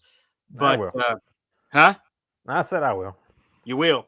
Okay. Well, I mean, if you want to go into seminary, that's fine. But I mean, you can't change other people from their base. You know what I mean? That's like what I was saying. The left, you don't want to become the extreme reflection of the left on a right, wavelength. So, I mean, you kind of have to accept that there's going to be salty language and possible drug use and raunchy stories of our various experiences and even our takes on coming back from the dark side. I mean, whatever, I mean, and dissenting voices. I mean, if you are going to be here, you got to expect all that. And I mean, I've got to think that anyone who would be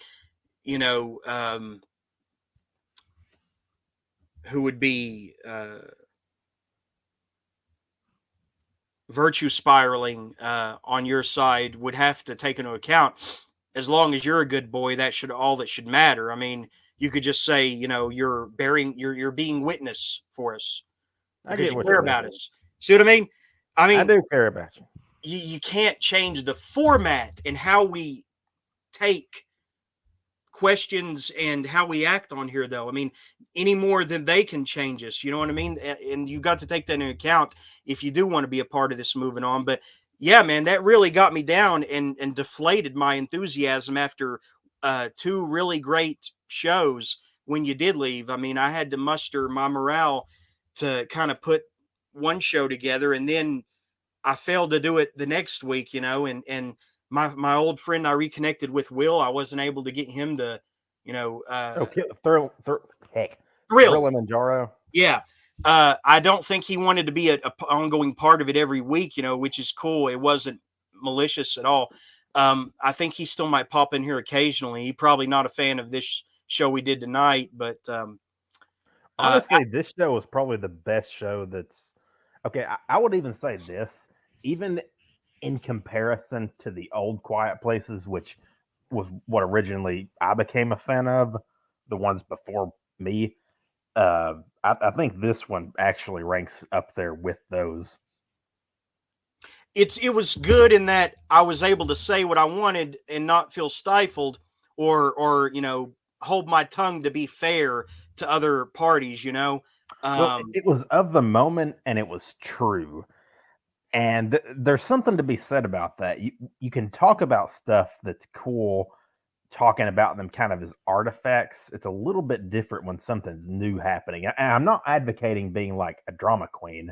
Well, I'm advocating it's like we're speaking to the issues that actually face us today. Something that's actually transpired, and yeah, you're right. You can't do that all the time. That's a problem. Sometimes, yeah, no, I agree. Sometimes people get tired of arguing, and that's great when that happens. Yeah. Really, but I don't know. I miss having Ann on and Phoenix. Why didn't Anne come back? Was that because of, she's married and living in France, and her last YouTube video, she referred to her husband as her captor, and I don't know if she was joking or being sarcastic or not. But I don't know. Well, I'm happy for Anne being married. That's very good. I am too. I just hope it's a happy marriage. I hope she was joking when she referred to him as her captor. She seems happy when I talked to her. Well, I didn't really. It was a couple tweets on Twitter with me and Ben, but was it recently? This was way back, back before the first return show. Oh, okay. Well, anyway, I hope everyone sticks around and that some of those old personalities come back. But in the meantime, I mean, I don't know. I'll probably doing this on a basis of how I feel every week. But I've definitely got a show lined up for next week and a host as of right now. I don't think that we've been unfair tonight. If anyone thinks we have, you can message me on Facebook and tell me why. And as long as it's not bullshit trolling, and it's actually a measured response, then that's fine. Yeah, and I will defend everything I've said. Well, like literally, these people think I'm scared. I will too, because I was able to speak my mind and got out a little frustration and didn't say anything that I have to walk back. So I was very mild in my approach, mild and measured, just like Tom. And anyone who thinks otherwise is really thin-skinned and needs to grow a few more layers. And that's the truth, Ruth. So that was a good note to end it on. That's the truth, Ruth. And that's the truth, Ruth.